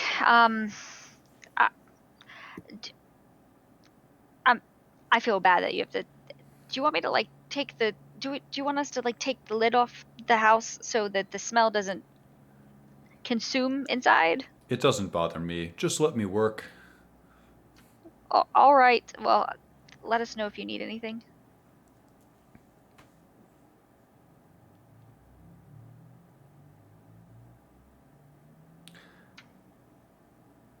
It's getting darker outside. There are no windows here that you can see out of, but the bits of papered windows that you can see let just a bit of light in so that you can barely see that it's starting to set. It's getting dark out.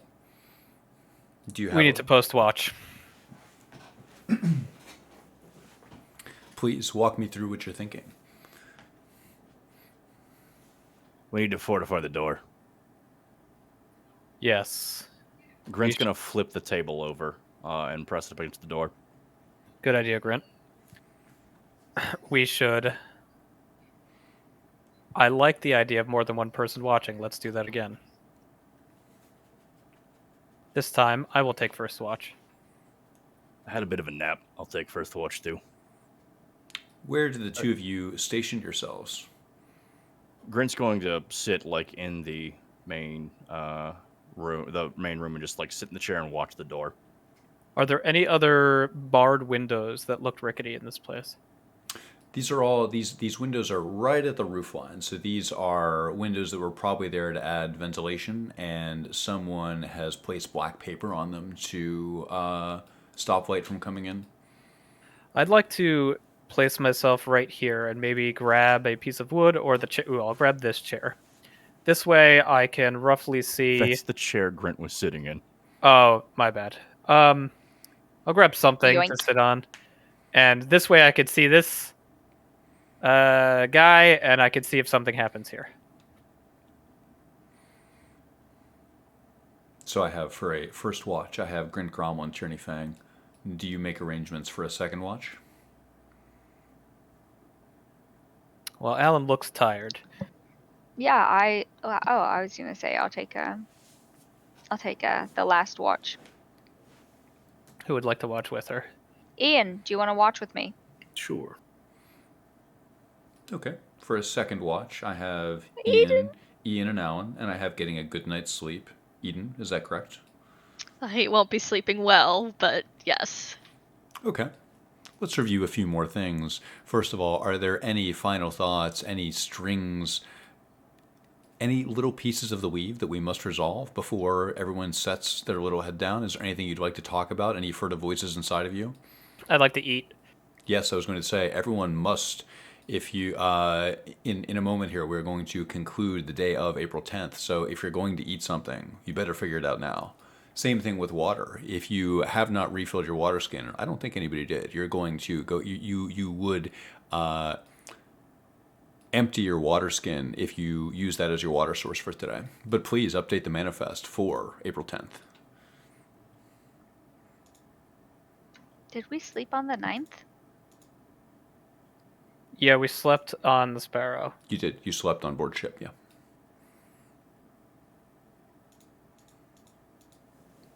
Maybe we should grab food from the tavern. Oh, did they have food? They did not. No, never mind. We all have rations. Yes, you purchased iron rations, so you have food. You may have something else as well. Far be it from me to tell you what to consume. Okay, I'm good. Yeah, I'll crack open a ration. Do I have any of those rations? You should have 4 You do. that you could do whatever you want with. And by the way, you should net 20 gold. Nice, thanks. I already netted out your gold, so your Okay. Okay, nice. your gold Thanks. total is done. You have 4 rations. You have 4 iron rations. Feel free to split them up. If you want to have some of them in the cart, put that on the party screen. If you want to have some of them on your person, go ahead and put that in your consumables.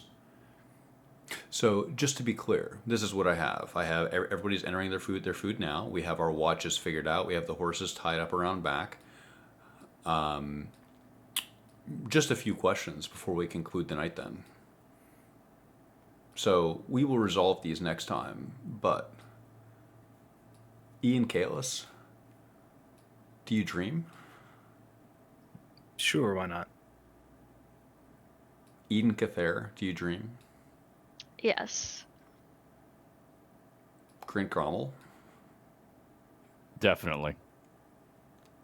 Alan Vaughn, Yeah, I don't think she's had a good dream in a while.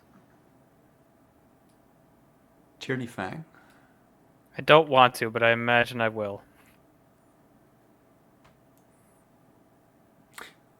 I'd like to end this session a little bit early to talk about holiday scheduling. So thank you for the session.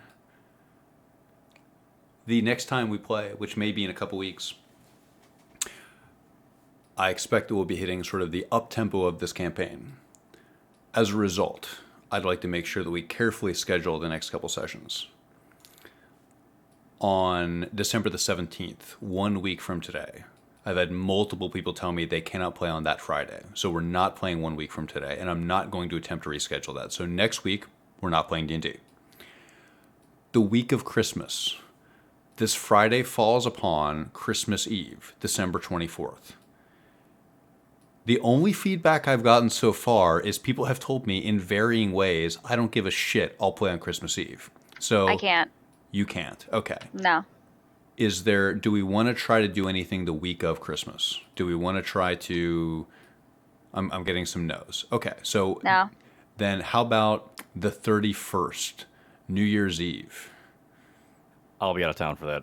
You'll be out of town for that. Okay. Can we do another time that week? Yeah, I'd like to. I don't want to do three. I think we're going to lose all of our momentum if we play like 3 weeks of no D&D. How about I'm going to put up a poll, or I'm going to make a Google form. I'd like to play sometime between the 26th and the 1st. So help Okay, so here's the thing. I am out of town that whole week. 28th until January 5th, I believe. Got it. Yes. Can we possibly play between like the 18th and the 21st, because I have Roman for about a week and a half and I don't want to lose any of that time. I don't think so. I think we have 2 people are out of town from the 18th to the 21st. Is that right? I think we have Dave's out of town. I think Lat's out of town. I think I'm back. Why don't we do this? So, okay, so we have a few scheduling wrinkles that I'm going to attend, that I will personally coordinate with you guys, and we'll figure something out. Okay, we're not playing next week, so we're not playing on the 17th, and I'm going to put out a few forums, and I'll reach out to people. It's okay with a 5-person party. I'll reach out to some people individually in order to determine the next time we can play. However, because I think we're kind of reaching the end of prologue of this campaign and sort of hitting the upswing and main plots and things starting to collide, I would like to get back into D&D very soon. Sounds good. I would love to be flexible so we could make it work.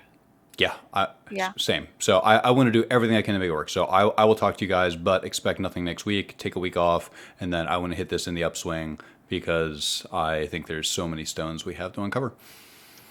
Sounds good. Yep, sounds good. Well, thank you for the D&D. I thought this was a good session. I hope I didn't force too much in terms of, Alan being sort of in a defined reverie. I hope that was okay. I thought that was a good way to work around that. What about Dawn Gleam Bazaar? Do you guys like that format? Is it okay, like picking items from a list? Is that preferable to other things?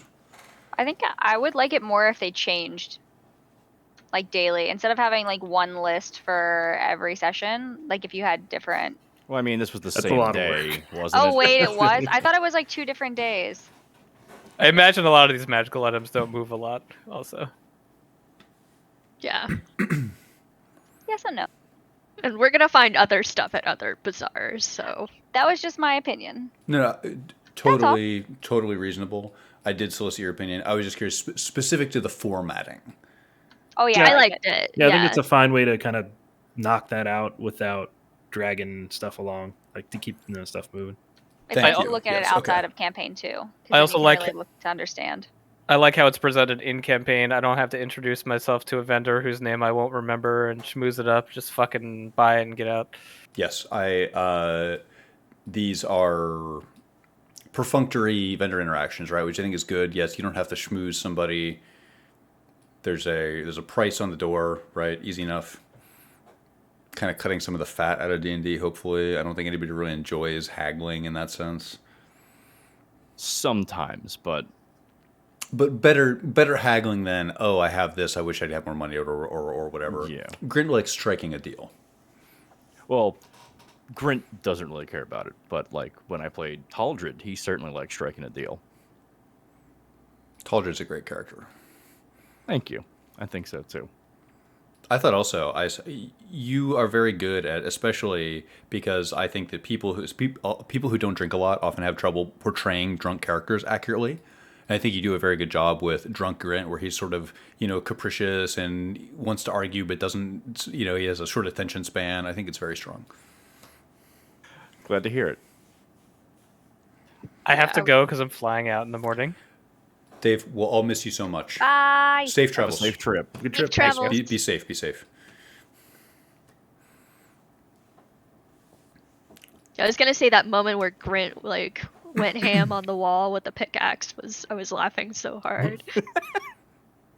That's pretty nice. I can't believe I won that arm wrestling match though.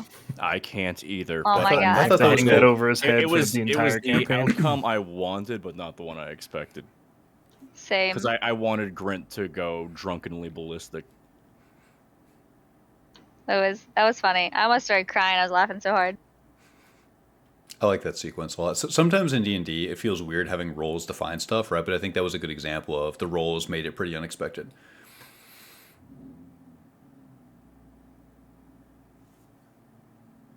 I'm really sad that we have to take time off of D&D. I know. Yes, there's this. The sequence at the Temple of Lathander was the first one written for the campaign. So this is you're sort of hitting main plot stuff very soon. Yeah. Throw up just like a yes/no on each day between the 17th or whatever, and Yeah, I can like a survey or something. Yeah, and that's- that'll work. yep. maybe we'll just happen to all line up on a day we can make it. I would love that. Yeah. Yeah. Since it is 8 my time, I might be able to be flexible, but yeah. I will see what I can do to deliver more D&D to you guys. I did not eat before session today, so I'm going to go eat dinner. You guys are the best. This Okay. was an awesome session. Yep. Have a wonderful See you night. guys next time. Happy holidays if we don't see you until then. Bye. Yep. Happy holidays, guys. Good night. Happy Bye. holidays. Happy holidays. Later. I thought that was a great session. Catching up to stream chat. Let's look. Let's see. We got some people very happy with Grint going crazy. I love Grint going crazy. I think Lat plays Grint very well. I'm always very impressed with him. Let's see. Grint gonna Grint. That's exactly right. Britbonk does not want Grint to go crazy. Understandable. His mining instinct was just all kinds of pent up. Fulmari, I'm glad you were here with us because I had an Evolgen character that I thought you would like. The scales were sustainably sourced, comma, clearly. Nothing bad ever happens if you wear some evil garb, right? To the quill, yes, I'm glad we are back toward the quill. You know as well as me that sometimes it can be tough to have a main arc that grabs people in. So, yes, I'm pleased to see that, of course. Own natural scale shedding, yeah. I'd like to see if they would be able to persuade somebody that they got these scales somewhere other than where they got them, or truly the party doesn't even know exactly where they're from. So there's a few opportunities there, some things that I think could be really interesting that could happen. But we're taking a little bit of time off of D&D, but it's mostly just scheduling stuff. So I may do some, if you guys would be interested in this, I may do some like writing sessions or something like that I'll stream. So I will certainly be around and in the fold. But have a wonderful evening. Thank you, as always, for hanging out in my stream and watching us play D&D.